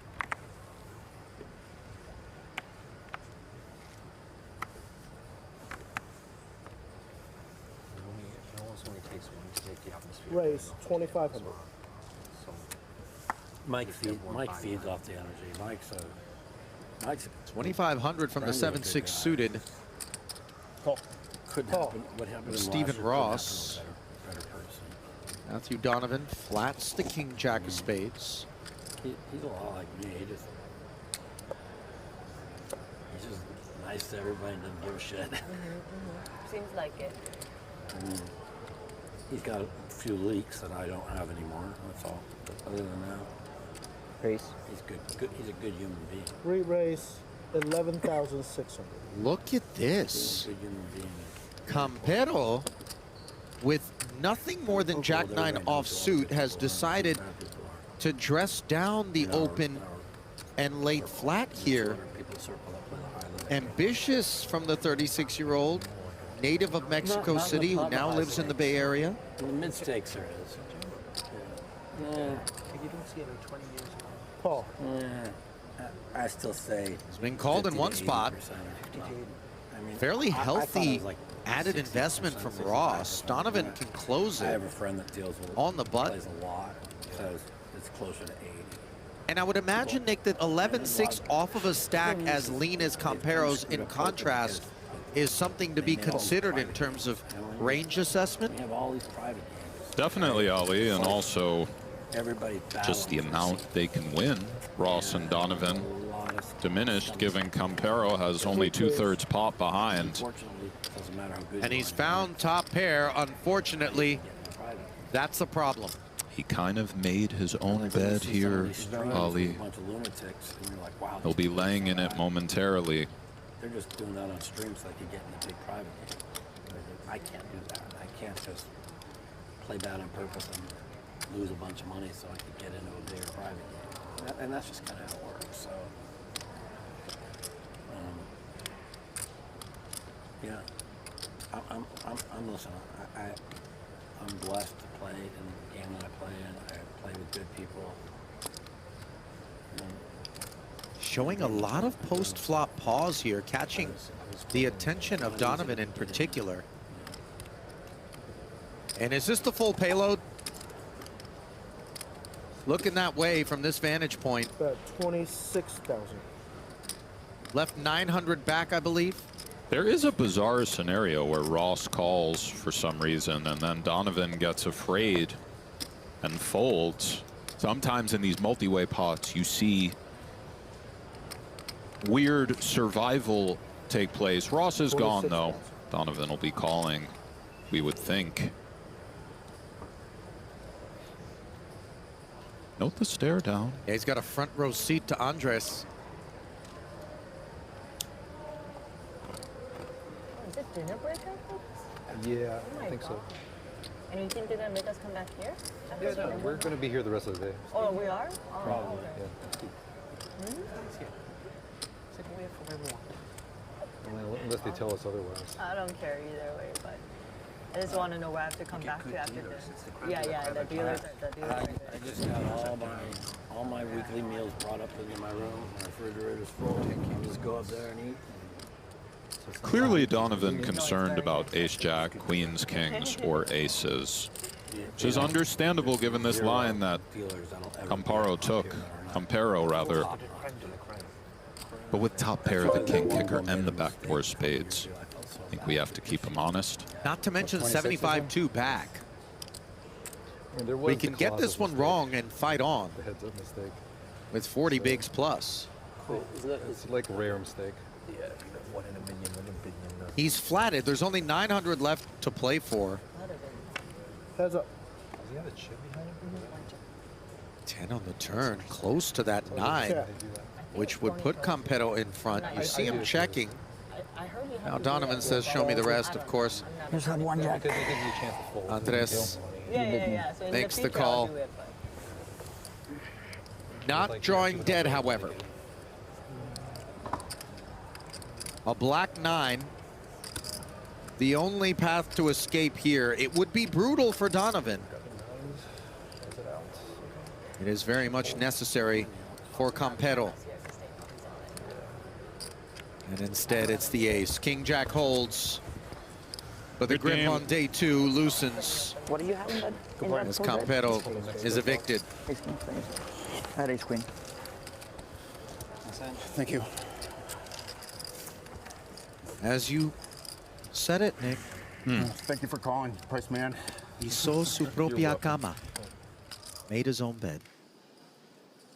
Look at you, Ali. You're fluent, basically, right? 55. Good enough. I mean, See Gromynkova all in with ace-king versus the 9s of Riesenberg, and it's a good start for the latter. it is Gromynkova, however, who, not unlike Campero moments ago, finds her day 2 in jeopardy. There it remains on this turn. A 6-outer is in actuality just 4 outs with 2 kings absent. Can she find help? No. Nice playing with you. Almost the game. spin up. She wins that one. That's going to do it She's starting stack. for Svetlana Gromynkova. A 52-year-old, originally from Moscow. Now lives in New York. 843,000 in career tournament earnings for her. 55 cashes at the series with a couple of final tables and a bracelet. 31st minute, Tillman scored in the 33rd. The 2008 ladies event. But the main will not be hers. Not in 2026. Ace Queen. Ohad Freund, who we've seen involved in a multitude of spots. Understandably involved in this one. 2,500.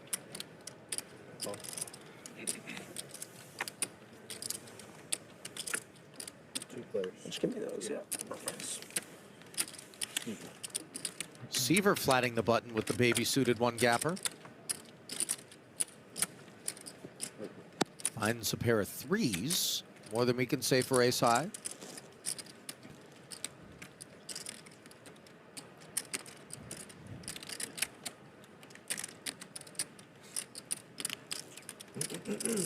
Check.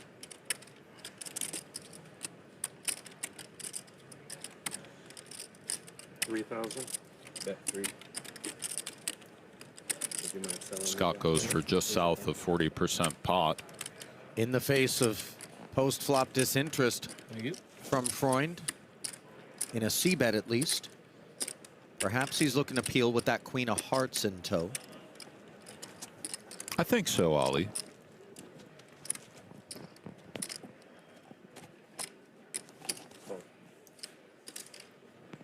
Sure enough, in comes the 3.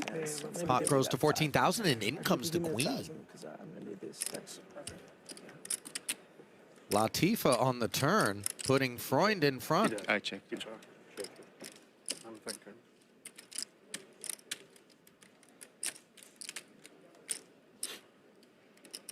Still content to check.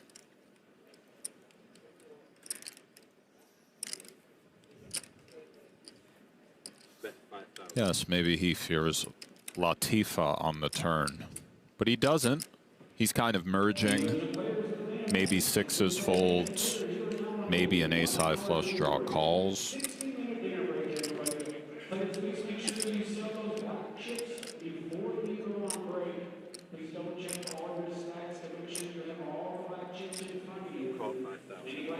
Freund obviously not going to be dislodged, calls the 5K. Seaver doesn't find a tray or a 5 on the end. Chuck. His table mates Chuck. headed for a break. No.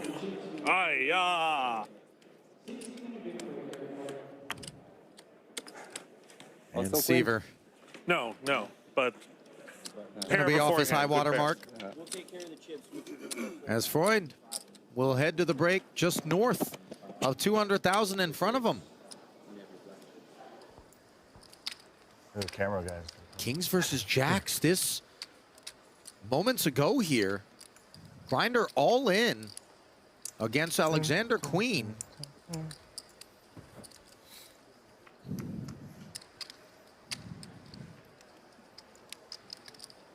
Eager to keep Jacob at bay. Safe.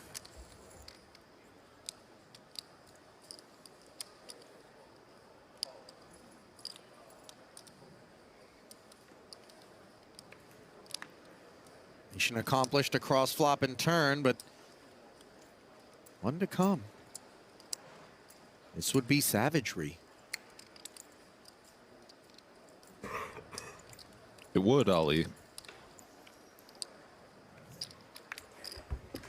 But a kosher 5 of clubs brings the grinder's fist to the sky and brings his stack up to 140K plus. First all in for the tournament. Queen, by the way, down to under 17,000. Doesn't appear particularly amused. As we're going to step aside during this dinner break, and we'll leave you some amusement in the form of Lon McCarron and Norman Chad.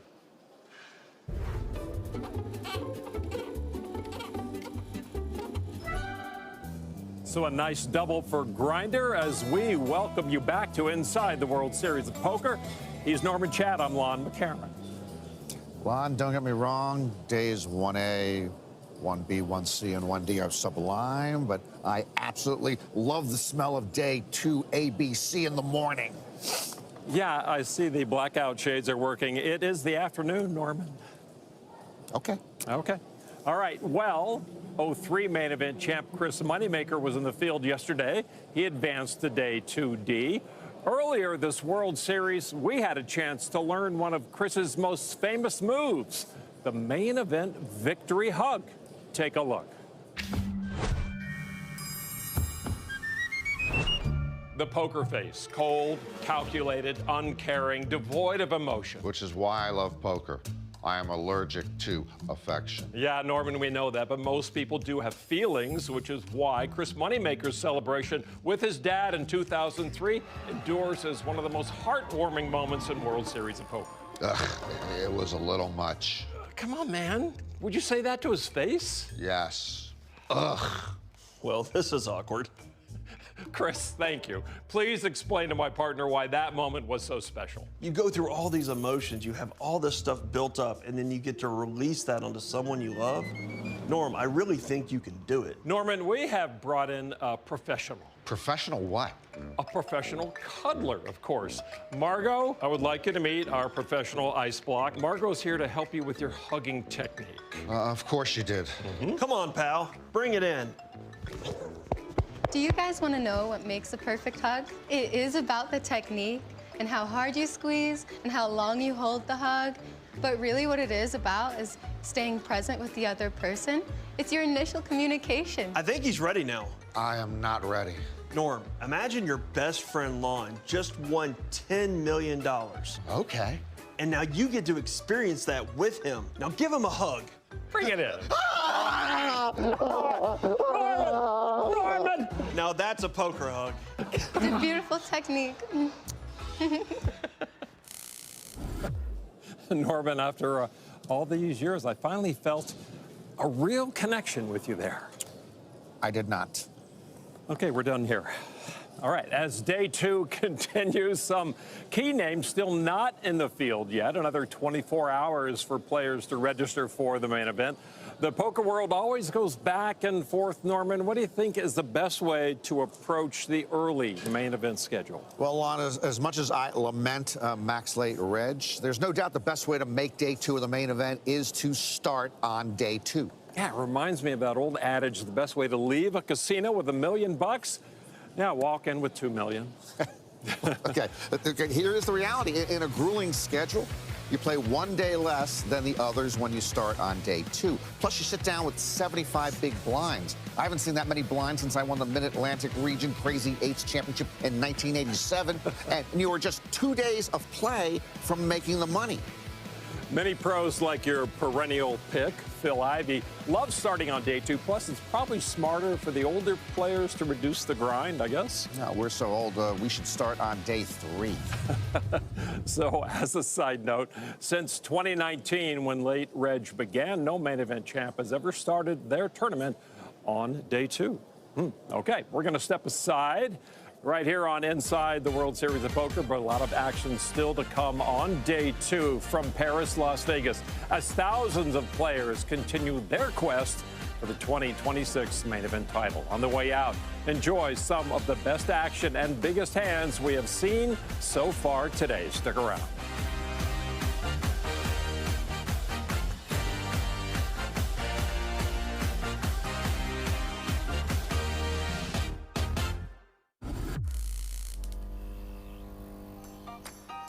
As we get set to get this day 2 underway with Nick Rigby, a main event legend, all in with 13,500.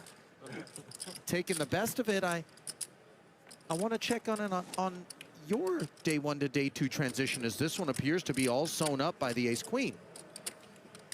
You played day 1D? I did. And? I finished with 30. I came with only about an hour left to go. And as we see Rigby with a stranglehold on this one. Oh, hang on. The grip has been slightly loosened here. Let's just take a moment. Only 3 of 4 jacks are available. No, you need to visualize a winning card, not visualizing losing. 3 diamonds? 3 diamonds. I was thinking 3 diamonds as well. Seaver offering advice. It was a paint, but Too late. I was like, heard the groan. Not the useful type. Rigby's back. The Yinzer. Of course, this is how we refer to people from Pittsburgh, Pennsylvania. A proud native. It's in his cabinet. See queens for Wu. Ace king right next door. Yeah, the fuse has been lit. Almasi, 21-7 with the blind starting here at 600, 1,200. Not really feeling as though he wants to play this one post, just takes it all the way up. And Wu, of course, once it's back over, will not be stepping aside. Seaver's 5s, shriveling appropriately. Back-to-back all-in calls, by the way, here.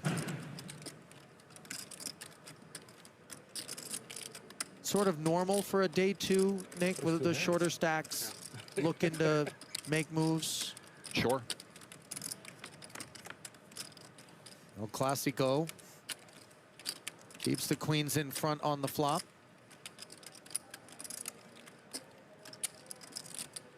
Almasi on the hunt for an ace or a king. Unavailable on this turn, and now it's just a 6-outer, 5 of which are truly live.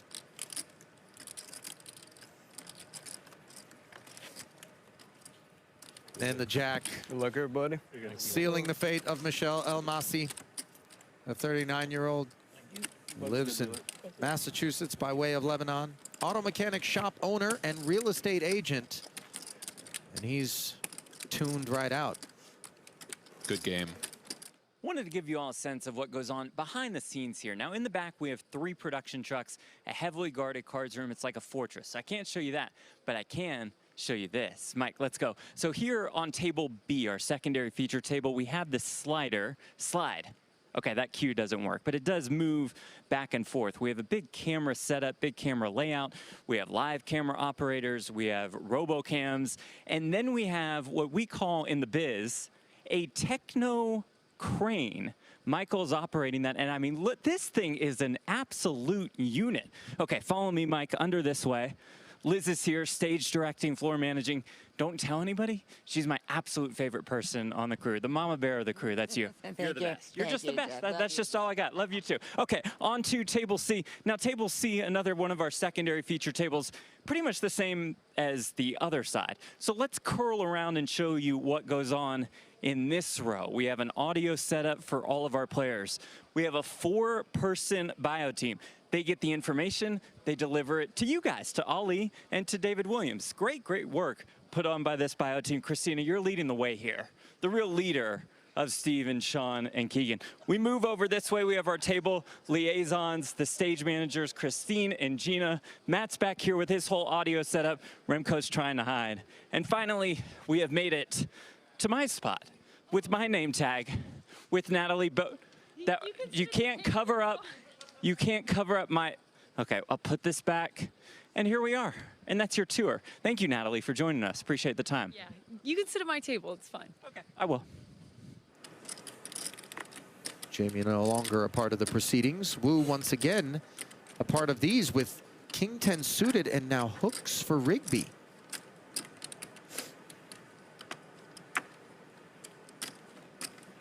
$25.5 bigs for the big rig. Debating whether to 3-bet or just go all in.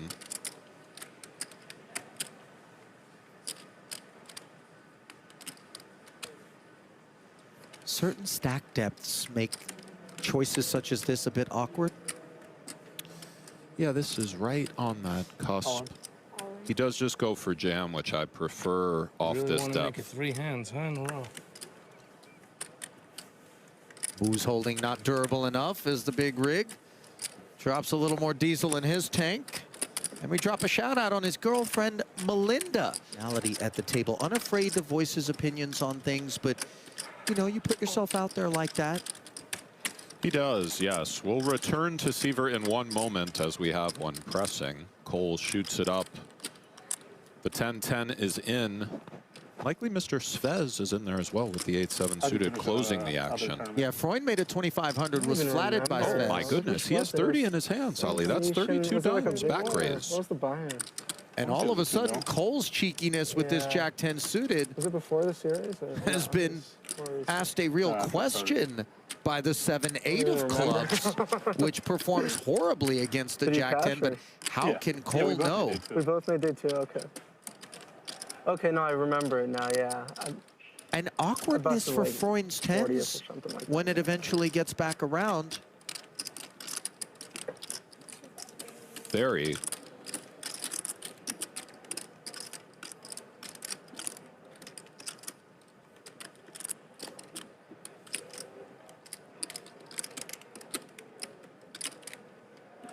Svez really claiming that he just called the open with something like ace-king or 2 queens, which is possible at this depth. They're quite deep. It isn't an impossible sell. All in.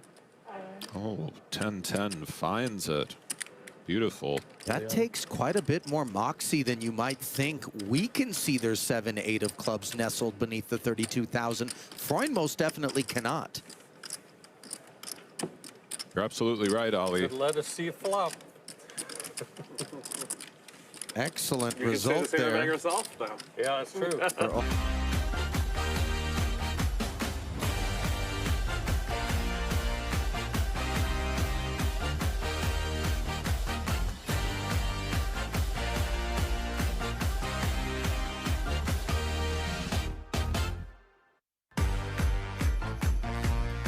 Well, that first frame was so much fun. Let's rack it up and bring you another here from inside the 2026 World Series of Poker main event, Day 2 ABC at the Paris Las Vegas Hotel and Casino. Ali Najad and Nick Schulman back in the booth. Jeff Platt and Natalie Bodie steadfast on the sidelines as slowly but surely we must whittle away toward Day 3. Looks like second Emmy title on hold for one Dan Wyman. We saw Salas dismounted, and of course, Joe Cotta. It's tough to win it once. Even more monumental to try to win it twice, but that hasn't stopped Michael the Grinder Mizrachi from putting forth the effort. He was part of our featured table. But now we bring you a collection of new featured tablists, including the most decorated player in World Series of Poker history, Phil Hellmuth. Whether you love him or hate him, you're always going to have an opinion. That is for sure. About the poker brat. 167,000 in front of him. People at home want predictions. What's going to happen? These guys play way too many hands and give away half the strips. And then get it in bad again. Helmuth, Mizrachi, and Seaver all still in. We saw Mike double just before dinner, and we saw the former main event winners working their way out of the room as the blinds have worked their way up to 1,000, 1,500 with that 1,500 big blind hand. The year he won it, He'll put in, if he wins it, he'll put in 70. It's real hard to win. 3,000. Ace-8 suited now Just cleaning this card off. for Mr. Minato. The guy's a specialist. On these cards. Luis Minato, Where is 11,000? 41 years of age, from France, finding He's going to make the end of the day, even though he has a 3-bet behind him, 'Cause he has great understandably, patience. from Sisodia. 2 kings. Very appealable one if you're Minato.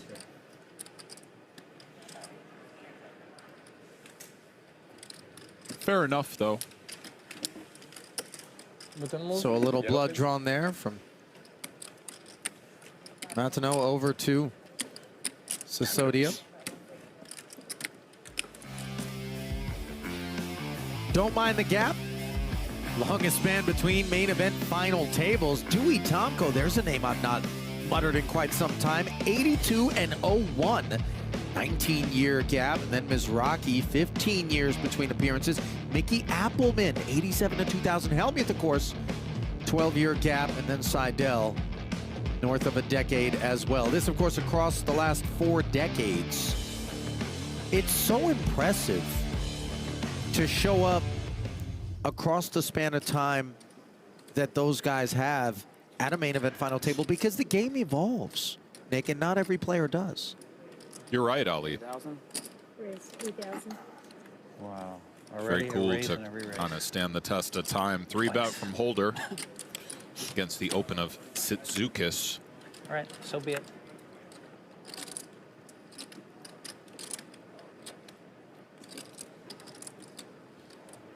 Taking a moment with the Ducks. No Popo on the rail there. Metro. Officer Salaza, I believe. It looks like one not to be tested. Yeah, I'm good on testing Officer Salaza. Top pair, as the King-Queen answered the test from Holder and out flops. Bet 8,000. Cameron Holder still possessing some initiative as he brings 8 into 20.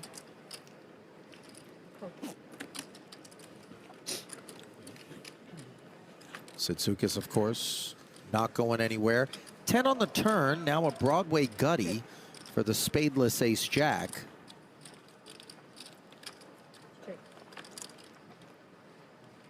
Swift check back.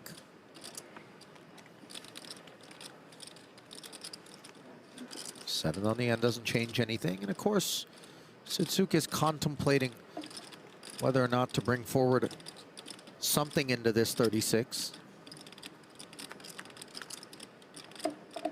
15. Bet 15,000. South of half. I think Holder's affinity for this ace high is all done, and sure enough, into the bin it goes. How was your $12 glizzy? Was it worth it? What? The $12 glizzy or just Glizzy. Hot dog. Glizzy. hot dog? Small pickup there for Paris Sitsukis, 26 years of age, born and raised in Melbourne, Australia. Architectural studies major from the University of Melbourne, but then he pivoted to become a professional gamer and now a professional poker player since 2023. Over 600,000 in earnings for him. It's not now, you regret the hot dog, it's later. Exactly. Was a League of Legends player. Ranked #1 on the in-game leaderboard several times in Australia. Definitely did one last year. And Spent some time playing professionally in Korea, not unlike Bertrand Gros-Pellier. Bullets for Franco. That's obviously impressive, Ali. Oh no, does League of Legends involve dexterity and, you know, or is it more of a, strategy type game? I think there's both. I think it's RTS, real-time strategy. So there's obviously Got to be dexterity. quick on your feet, though. You got you need the thumbs oiled. McGinnis defends. King 6 with all sorts of trouble. Merciful looking queen high board here. 6 of spades could get him in a tickle of trouble.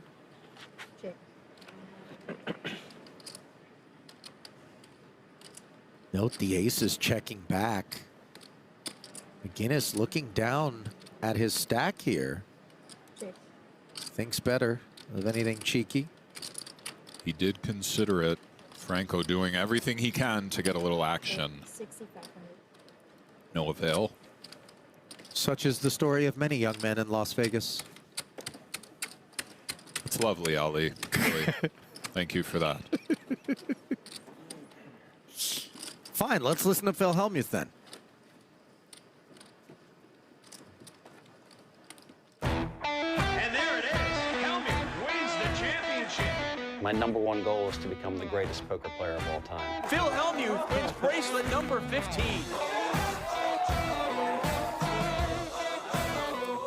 I've earned this amazing status at the top of the poker world. You guys want to play some poker with me? Let's go, baby. Nothing can hold me down.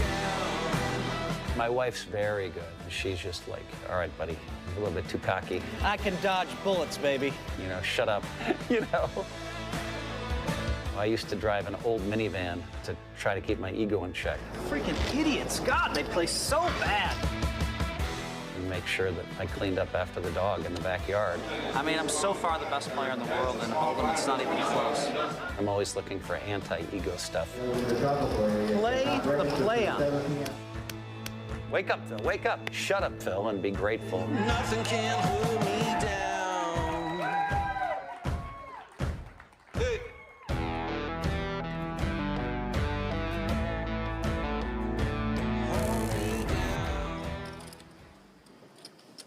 Well, there's a look at bracelets by decade. That's how we came to the 17 bracelet figure. Just one back in the 80s, and then very steady all the way through these 2020s where there is some work left to be done. He's had some second place finishes in the 20s, by my recollection.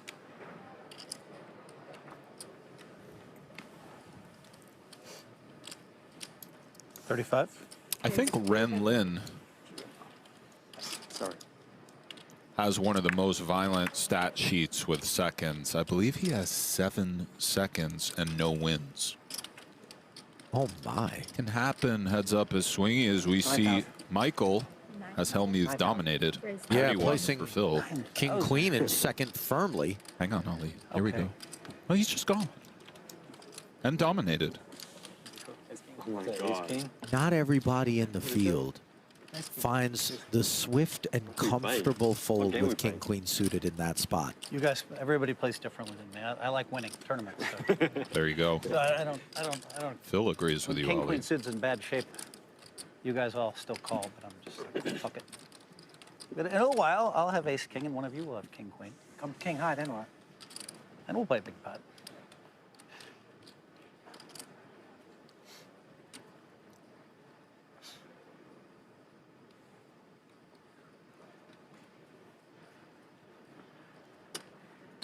Racking them back up. Nick and Ollie, it was a bad start or a good start? Like, sure, they did them King Queen suited. 5,000. And I run into Ace King. That's not good, but I folded it within Like Phil's playing tight 1 today. second. Caught our attention. As the nines have caught holders. Head start. Good read. Sevens for Franco. Direct left. Ooh, here we go. Peels with the sticks. One in the muck.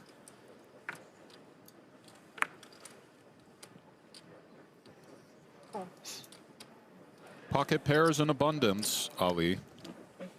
Sixes for McGinnis. Join the crowd.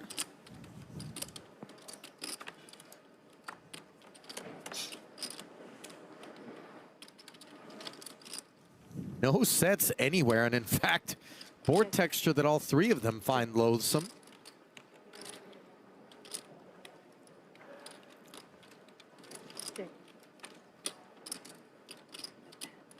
Round of knuckles bring us to a 3 of spade turn.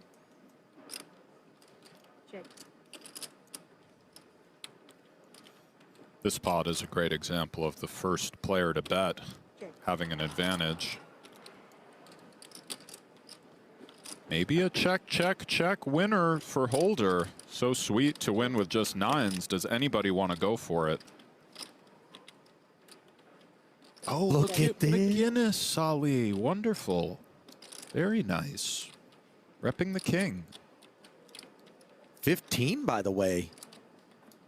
Into 19 is not bashful. Makes a believer out of Holder and Franco in turn. Well, you can see Nick right there. So right behind that cameraman there, he has the black, like you can. Does Daniel see the McGinnis black there, hat? 38 Yeah, the years black of hat age. with the same hat, yeah, same Philadelphia, hat. Pennsylvania native, Well, now he has- lives he in has Freddie Alden, Deeb on his PA. left, so Who's Freddie Deeb? Sean's brother or son or something? No, no, no. Temple University Freddie Deeb is the business original major. Deeb, like, Oh, okay. Freddie's a great player. He's a wild man now. Wild man, like He likes to sling it. one World Series tournament, he stole 70% of my chips. Yeah. Just re-raised me, but then doubled me, and I won the tournament. So, but you have to have the patience to let him do his thing and wait for him. That was cute, Ali. The Australian inquired if Freddie Deeb was Sean Deeb's son. An unprecedented question, really, but Do you regret not calling with Jack? I think he inverted that one chronologically. Ran it all the way If through. Sean was Freddie's son, would be the more sensible inquiry. He thought he had it. Ace-9 offsuit, deems it sensible to make it 3,000 pre. This from Steven Decker. I'm putting a diamond with anything less than kings. That's how I'm playing. Manitou. But I also don't mind my call and then the takes us up. Yeah, asking Decker to reevaluate. some micro bet on the flop call. Oh, you're Stephen talking about bows the hand out. against me? Yeah. Phil's thinking about that whole dinner break, huh? No, actually, I got into REM sleep for about 25 minutes. Really? I'm jealous, actually. Now now you're really not tired. Before I am dinner, not he said, tired. everyone's tired but me. Now you're really not tired. I was bluffing then, but now I'm not tired. 25 minutes of REM sleep is amazing. You're in here then, I guess? He's not You got lying. 25 minutes. Especially at this point in the summer. Yeah, well, they give some of us Is there a deuce there? private Is there a rooms. deuce there? Deuce? He's like a hawk. No, There's Nick Hellmuth. Looks like he's got about 50, 55. Got his tunes going. He's logoed up, too.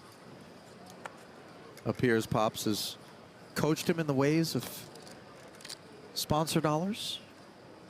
Good folks at Octopi and Bet Rivers.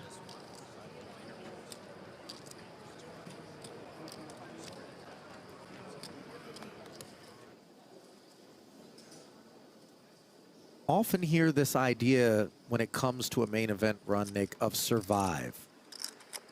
Sometimes you can get out in front of your skis so hell-bent on thriving. See Osmus here, one of the best in the world. Perennially slept on. I only feel that way because he, you know, not a lot of controversy with this guy. Just kind of goes about his business. Maybe slept on is an overstatement, but really a great player. Nice to see him work on the feature. Stack looks very healthy. $29.5 million in career tournament earnings. And you're right, Ali. So we see Smilko is here as well in the cutoff. Ian Matakis on the button. In my eyes, truly one of the best. I'd love to have a piece of that kid. This is a tough draw. And you're right, Ali. It is that fine line. Survival is paramount, but if unwilling to die to excess, you hinder your ability to live in a way in tournaments. It is, at the end of the day, just another tournament. As far as you buy in, you have to get all in sometimes, you have to do things, but you're right. So we see the 3-bet from Lopez. Yeah, unhindered was Georgios Karakousas with his king-6 suited, appropriately being leaned on by Lopez.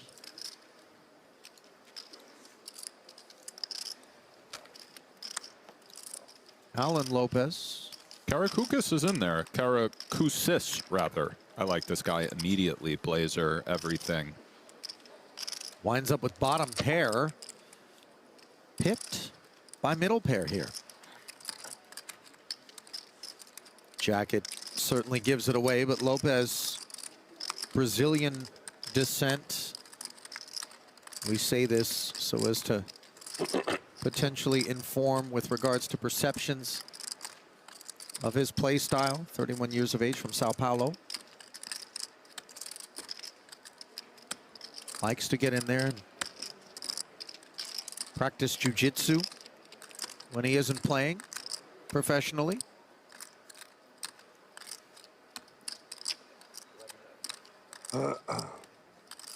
Brings the 11 on the turn and non-believing is Karakusis. Four-liner on board now.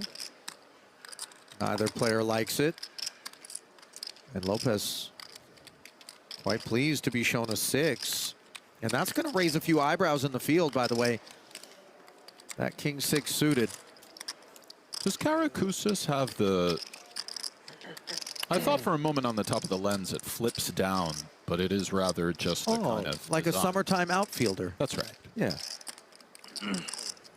Hello. Hello.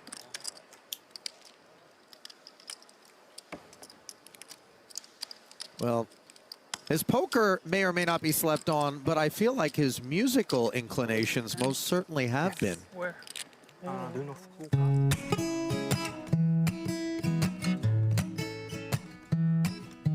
Jacks of mine. I wrote a couple of poker songs, you know. I love to play guitar and play poker, and I just kind of changed the words and made like poker songs out of them. Because if aces or kings are dealt out, I'll get stopped in the hallways over the songs more than anything. Random people are like, man, I love your songs. Every time I sit down to play poker, online poker, they listen to the song, and I'm like, it's really funny, actually. I actually kind of just wrote one 2 days ago. I know I want the last guy, and I'm certainly not the first to tell you that jacks are the worst. Yeah, pocket jacks are just the worst.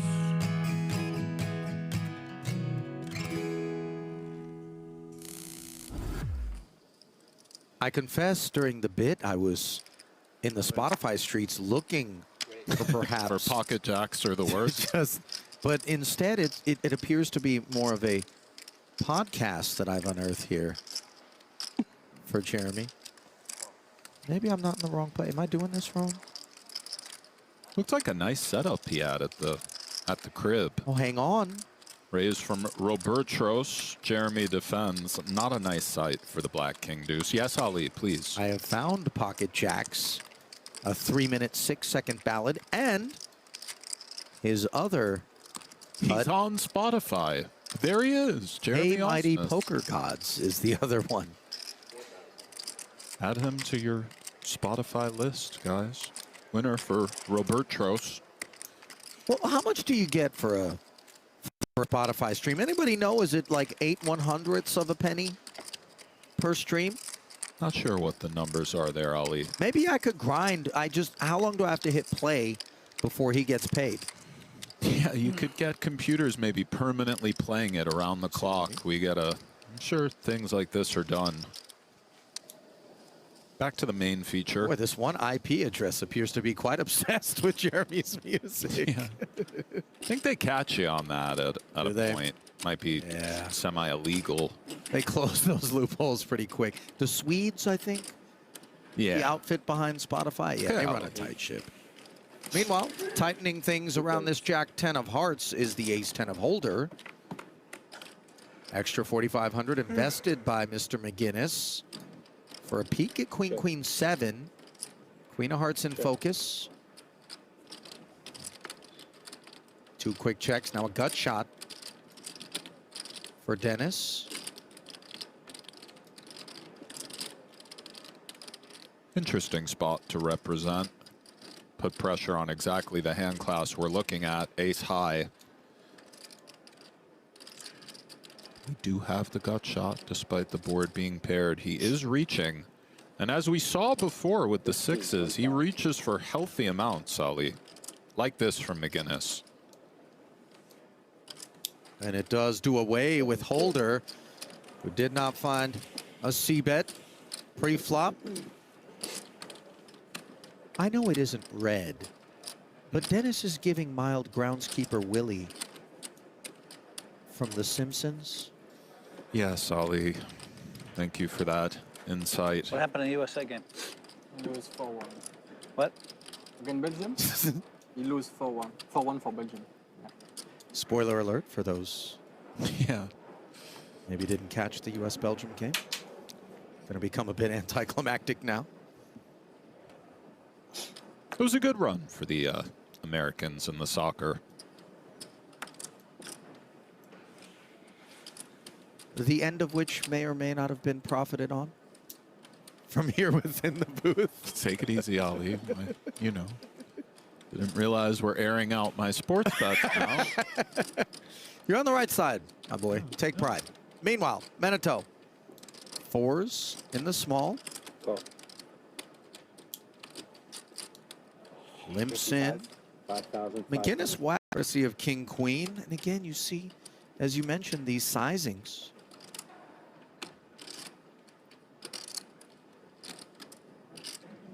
Nothing particularly egregious, I suppose, about the 55. But to the flop we go. 9-8-6. Both players with a heart. Not much else. Check.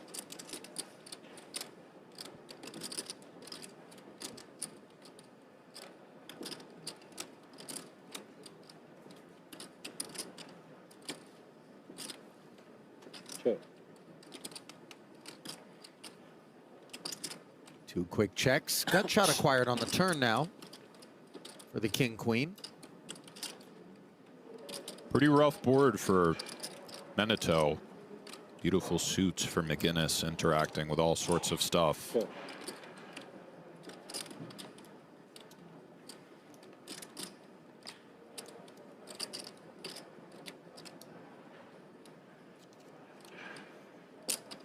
$12,500. Oh my.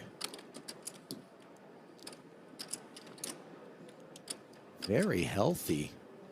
On the turn here from McGinnis, who forces his way into a W on that one. Ryan's please and thank you.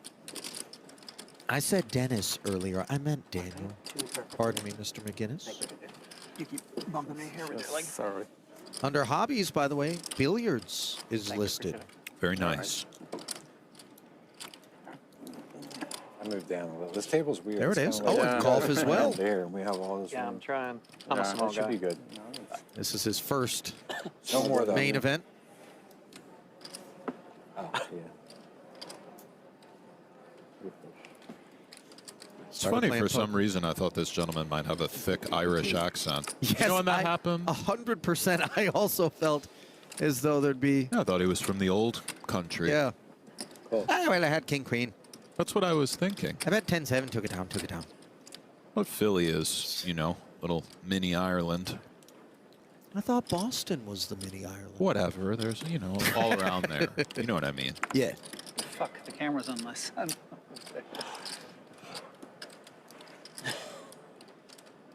Have the limp here from Holder.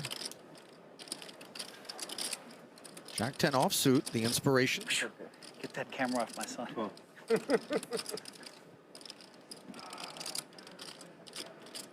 Right. Check. Is it first main event? Thank you. Is it first time your son plays the main event or not? Yeah, it's his first main event. Nice. King He Trey, had a by lot the of way. breakthroughs. He just Slipped figured in stuff out, and he from started the just going small. deep in every tournament. Check. Well, it's just a limp Great patience. Holder. And note the big small blind drives some ideas. Probably complete the small anyway.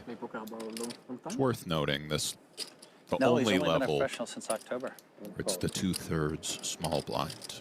Flush draw working for Michael. Holder with the best Played of once it. a year for 12 years. Todd Michael, to be exact, who now picks up a wheel draw to go No, with every those day. hearts. Why 10 did still you best. Why did you decide to change? What was he doing? His Holder old keeping a job, he lid was on working in things, like a movie, he was improving manager to a of pair movie of theater, and fours. he was like, all right, I've had enough time to play poker. His older brother's a professional. Yeah, yeah. 13. Bless you. Bless you. Cameron shuts it down and takes it. 40-year-old from Bakersfield, California. Went to Cal State Bakersfield, where he studied finance, involved in the consulting industry professionally. Visited a good friend in jail once in Bakersfield. Wow. Let's visit with Jeff Platt, who I don't believe has been to jail. A new Player of the Year system, a new Player of the Year $1 million prize pool this year, and this man sits fourth in those standings. Josh Aria, stand up for me, please. He's always thrilled to see me, I know. You, Negreanu, Foxen, Schulman, is this as action-packed of a race as you can remember? It's pretty cool. I mean, I'm obviously the best player out of all those. Of course, that's what everybody says. No, it's fun. You know, any extra motivation is always fun, like something other than outside of the money. Yeah. It's cool. Races are fun. Competing's fun. Yeah, and that's like why me and Daniel have ourselves in the fantasy draft. And but yeah, no, I'm excited. It's pretty cool to be up there with those guys. With I don't know, like Nick and Alex and Sean. I mean, these guys are killers. And then there's little old me just trying to scrape out a living. Deeb told us that he approaches this tournament specifically where, like, I need to have a lot of chips or I need to be out the door and play in other tournaments. How do you see it? I see it as the greatest tournament on the face of the earth, and he's an absolute idiot for the thought of punting off. Like, he literally does not care. He wants to bust the main, which is, I mean, there's not even a close second. This is the tournament that everybody has always wanted to win and will always want to win. And Sean is over in a $600 tournament on his day off. It's not me. I mean, this is #1 priority. After this is over, I'll, you know, sit down and see what the remaining schedule looks like and see if I'm going to battle a bunch or just wait till the Bahamas and give it my best shot there. I'll send you back to the greatest poker tournament in the world so you don't miss a hand. Appreciate the time. You're doing a great job. Oh, I appreciate that. I don't know if you guys heard that. He said I was doing a great job. Josh Aria, ladies and gentlemen. Well, Jeff with a little self-promotion. We know you're doing a good job out there, buddy. Throw a pedometer on that man, by the way. He's putting miles in. As miles ahead of most is Josh Aria, courtesy of 7 bracelets. A Player of the Year back in 2021. In the hunt here, 29 FTs on his resume. How about that bronze medal and the 04 main? All of it coming together for 11 million plus in career earnings. And Rigby's not going to be adding to his earnings here in the main. Good game, Rigby. Kind of never really had much in front of him. When he was on the feature, 20K-ish, I think was where we left off. It happens. David Coleman, not suffering a similar plight. In fact, many have suffered at his hand, I would imagine. Huck Seed, 138. Huckleberry. Yeah, Alex Livingston, 91,000. Booth Brethren, also in there. Grinder down under 50K. I'm not worried about him, though.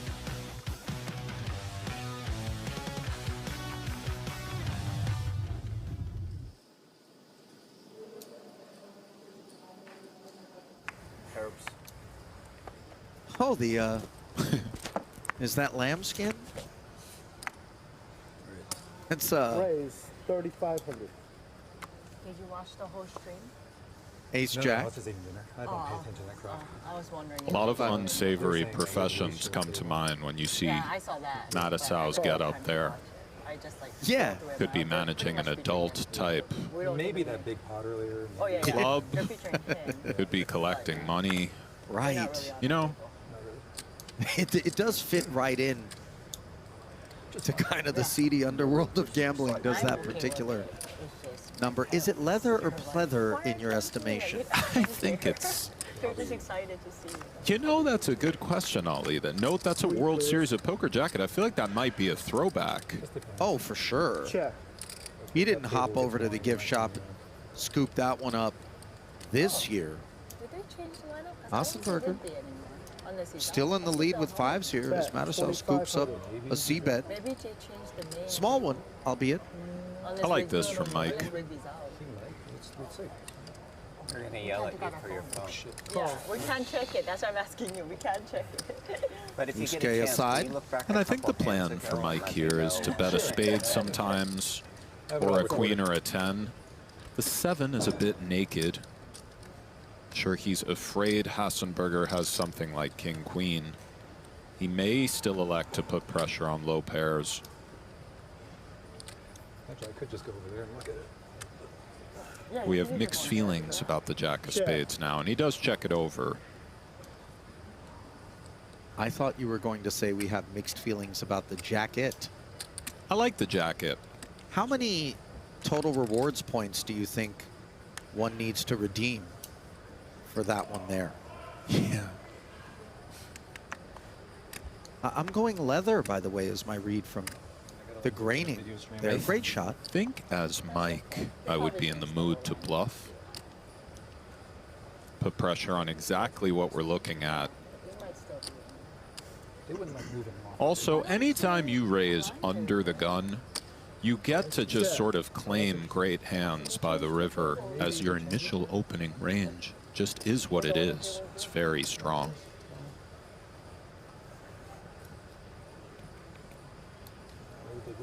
Hassenberger considering trying to bluff out 6s, 8s, but he does check. We'll see the good news, Ali. Winner. I should have bet the turn and the river. With each successive time, I hear the word Hassenberger. My desire for a 3rd-pound patty with a ripe avocado on top of it increases. Right, yeah. Haas. Yes, there it is. Und yes. Burger. Absolutely, Ali. Thank you.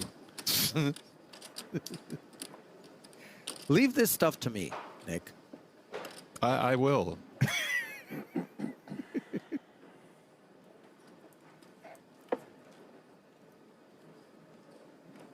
Has to be expected, a bit of a rail forming, given the presence of Hellmuth.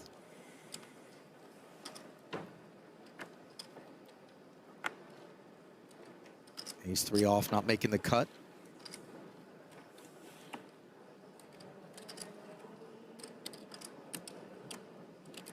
Race. But Todd Michaels, King-7 of clubs, does. We find Nichols once more in the stewardship of Sitsukis on the button. He will flat, as will Sisodia. Oh. 4 players. Holder rounds it out from the big.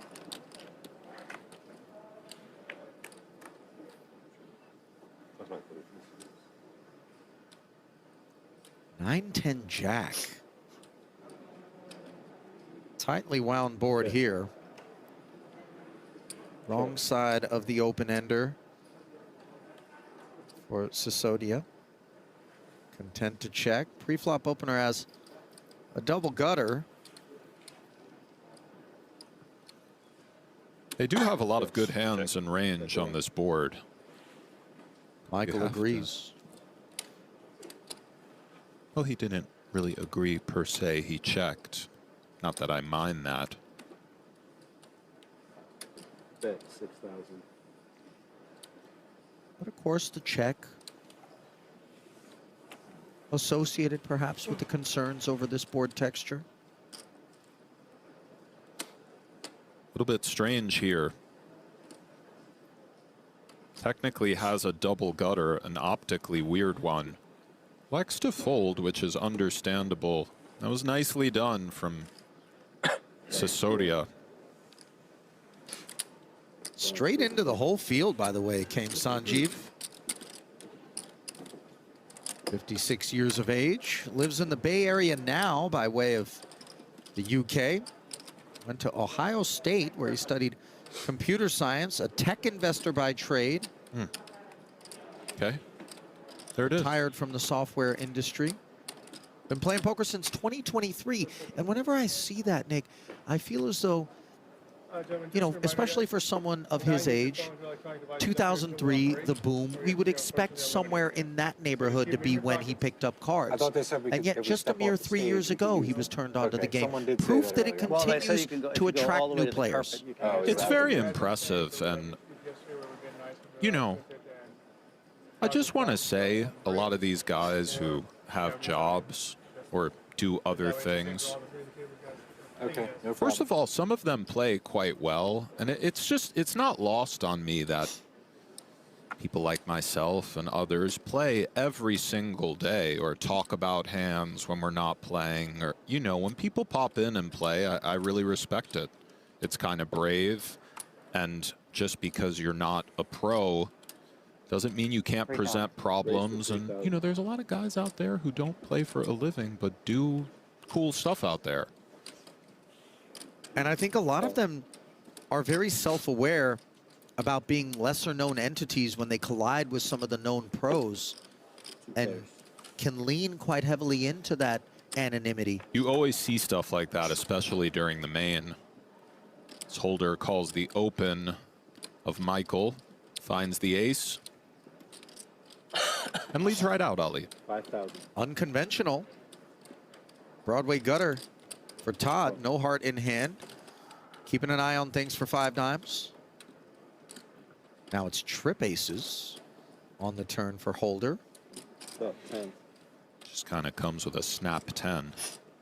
Too rich for Michael's blood. Button is correct. Blinds, please and thank you.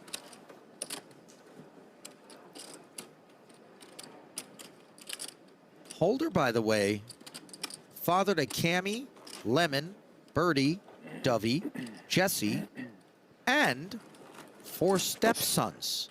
That's a full house. That certainly is. Congratulations, Holder.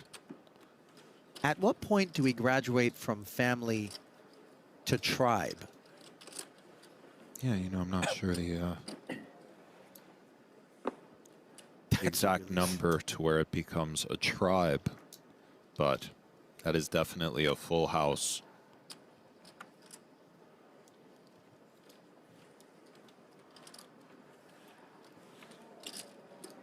Hellmuth in the big. Shout out, by the way, to Cameron's wife, Davy, who clearly had something to do with this. Yes. Perhaps she's watching. Perhaps the whole house is watching as Holder limps in on the button. Franco's in there. Oh, check. Yeah, pocket 3s. Button limp.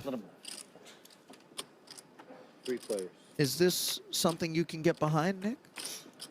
I prefer a raise at this depth, but it's not the end of the world. As Hellmuth flops top and bottom, and this is one example of the limp going awry. Although it's easy to be results-oriented on one go of it. For me, I start playing limps on the button sub 20. In that kind of high teens range, mid-teens, I think it's actually a quite nice idea. I can't beat you, man. Hellmuth. Come on, I just call. Check raises immediately and takes that one. Too fair. Button is good. Blind. You have to call 4 more. Dang it.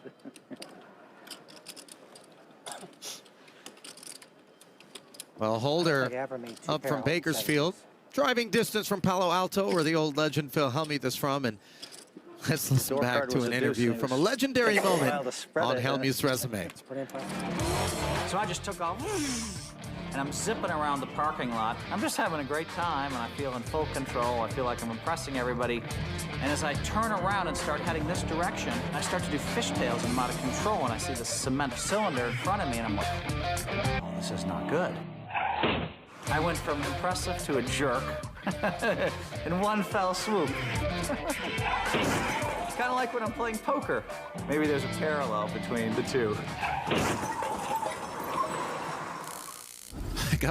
I gotta say, Ali, maybe that is a famous part of poker lore. That incident there never came across my desk. You don't remember that? I've never seen that before. Really? The legend truly grows. That's when he came in as a stock car driver, Yeah, one of the many mostly entrances. Playing cash at the time or something. I never saw him careen into the cement post in the parking lot in the race car. Wow.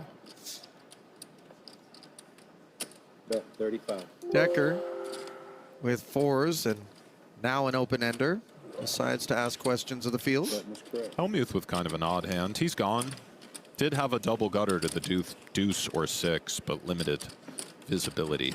Nice stab from Decker. Yeah, Stephen I've Decker. never seen that. Go on, Ali. Talk to Stephen. Small business owner. Rocky Mountain Mitigation. Mitigation or litigation? Mitigation. So he mitigates. I want to say, yeah, but what is it exactly that he mitigates? Let us research. Mitigate is kind of in the family of arbitration. I will say this. When you're staking a wild man, it's very stressful. This is... When you're staking someone who's very calm, see. it's not as stressful. Here, Phil, here. Nick's very calm. So. And I'm not staking him, actually, as 100% of himself. He wouldn't even sell at 1.4. This is... Because no one bought it or because he didn't want it? I was like, I don't want to sell at 1.4. And I'm like, ooh, I like that. Some cursory research, by the way, has unearthed gutsy, that right? Mr. Decker's Rocky Mountain Mitigation Company is involved in wetland, stream, and habitat restoration. All right. Assisting clients through the entire mitigation process. Identifying high potential restoration areas. Conducting technical studies. A picture of a majestic looking buffalo amidst the Rockies here on Cowboy is for Helmuth. On the topic of majesty.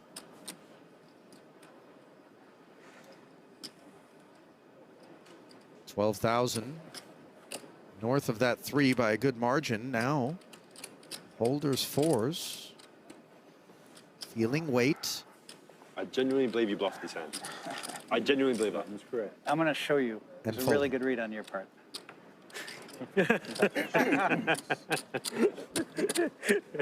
Just kings. Perhaps earning a free peek. My first free raise in 2 hours, you put me on a bluff. I just had a feeling. Yeah, good read. No, I tried to seem weak. I'm very good at acting. It actually worked, right. yeah. Yeah, maybe you had queens, you just... Never. You're going to try to avoid. Well, you're going to make it like 40, and then you're going to fold for the re-raise, probably. If I had a single ace, I'll do it in that spot. I just thought you were weak.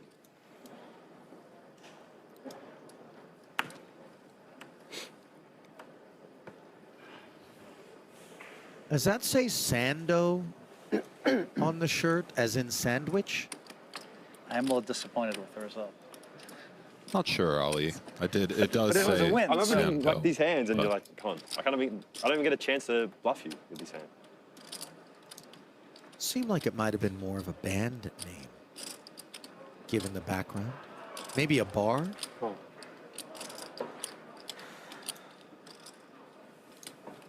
Check. 2 players.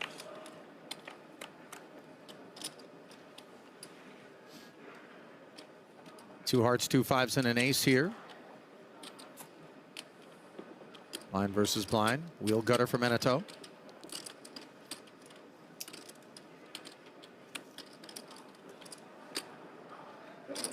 $2,000.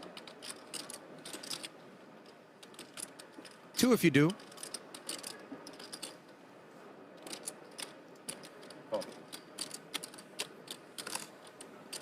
King 8 with the peel here. That king a heart.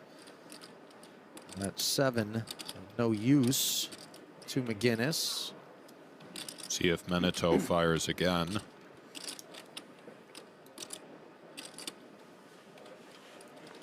This is eyeing the chips. We can see him reaching in the shades. 6. These second barrels are a little bit tougher than they're made to look at times. Boards such as this, big blind, could easily have the 5. Well said, Ali. McGinnis gets out of there. It was nice for Meneteau. Yeah. Quite a relief, of course, for Luis. I really hope I'm saying that first name right. L-O-I-C. I can't imagine it's Loic. Actually, like a... You know. Mike, what year was your first feature table? Is that Bob Mather? Like see Gavin Mather's husband. Welcome, Bob. Well, wasn't a lot of... Yeah, I mean, they didn't have hole cards then. Donovan rolling out the mat with Queen Jack. Tang with the sticks. Call. Makes the call. Probably the 04. I don't know, feature table on 04. 3 clears. The one where Rammer. 2 hearts, 2 kings, and a 9 here. Gut shot for the party starter. The 7 still in front, as Grundemann did join. Checking. 25. Bet 2,500. Little 2,500. Small enough to be called. Extra 5 into the middle now.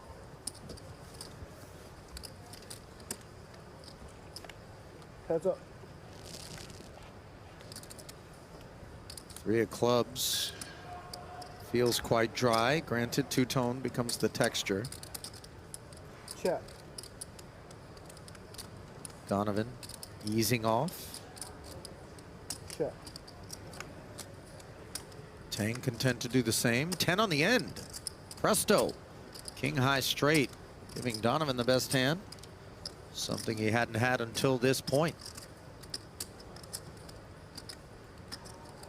We kind of know if we're Donovan, our opponent doesn't have a king.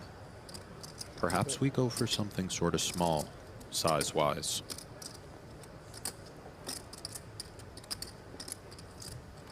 Bet 15,000. That doesn't look like a man agreeing. Either way, probably not getting called. Not sure if it mattered. Maybe Tang looks him up, but it's pretty hard. Just 7s. Oh, hang on a minute. He's doing a little bit of accounting to determine just how pricey this would be in relation to that 138 back. What is that trinket there? Is that a tortoise? He pays it off, so forgive me. Nice find from Donovan, going for 15 G's and getting paid off. Jack queen of clubs. No, He's a straight. He has a straight. Either way is good. Couldn't tell from here. Yeah, spade. Boy, that was I told you that. fairly pricey call with 2 7s there. Didn't believe him, Ollie.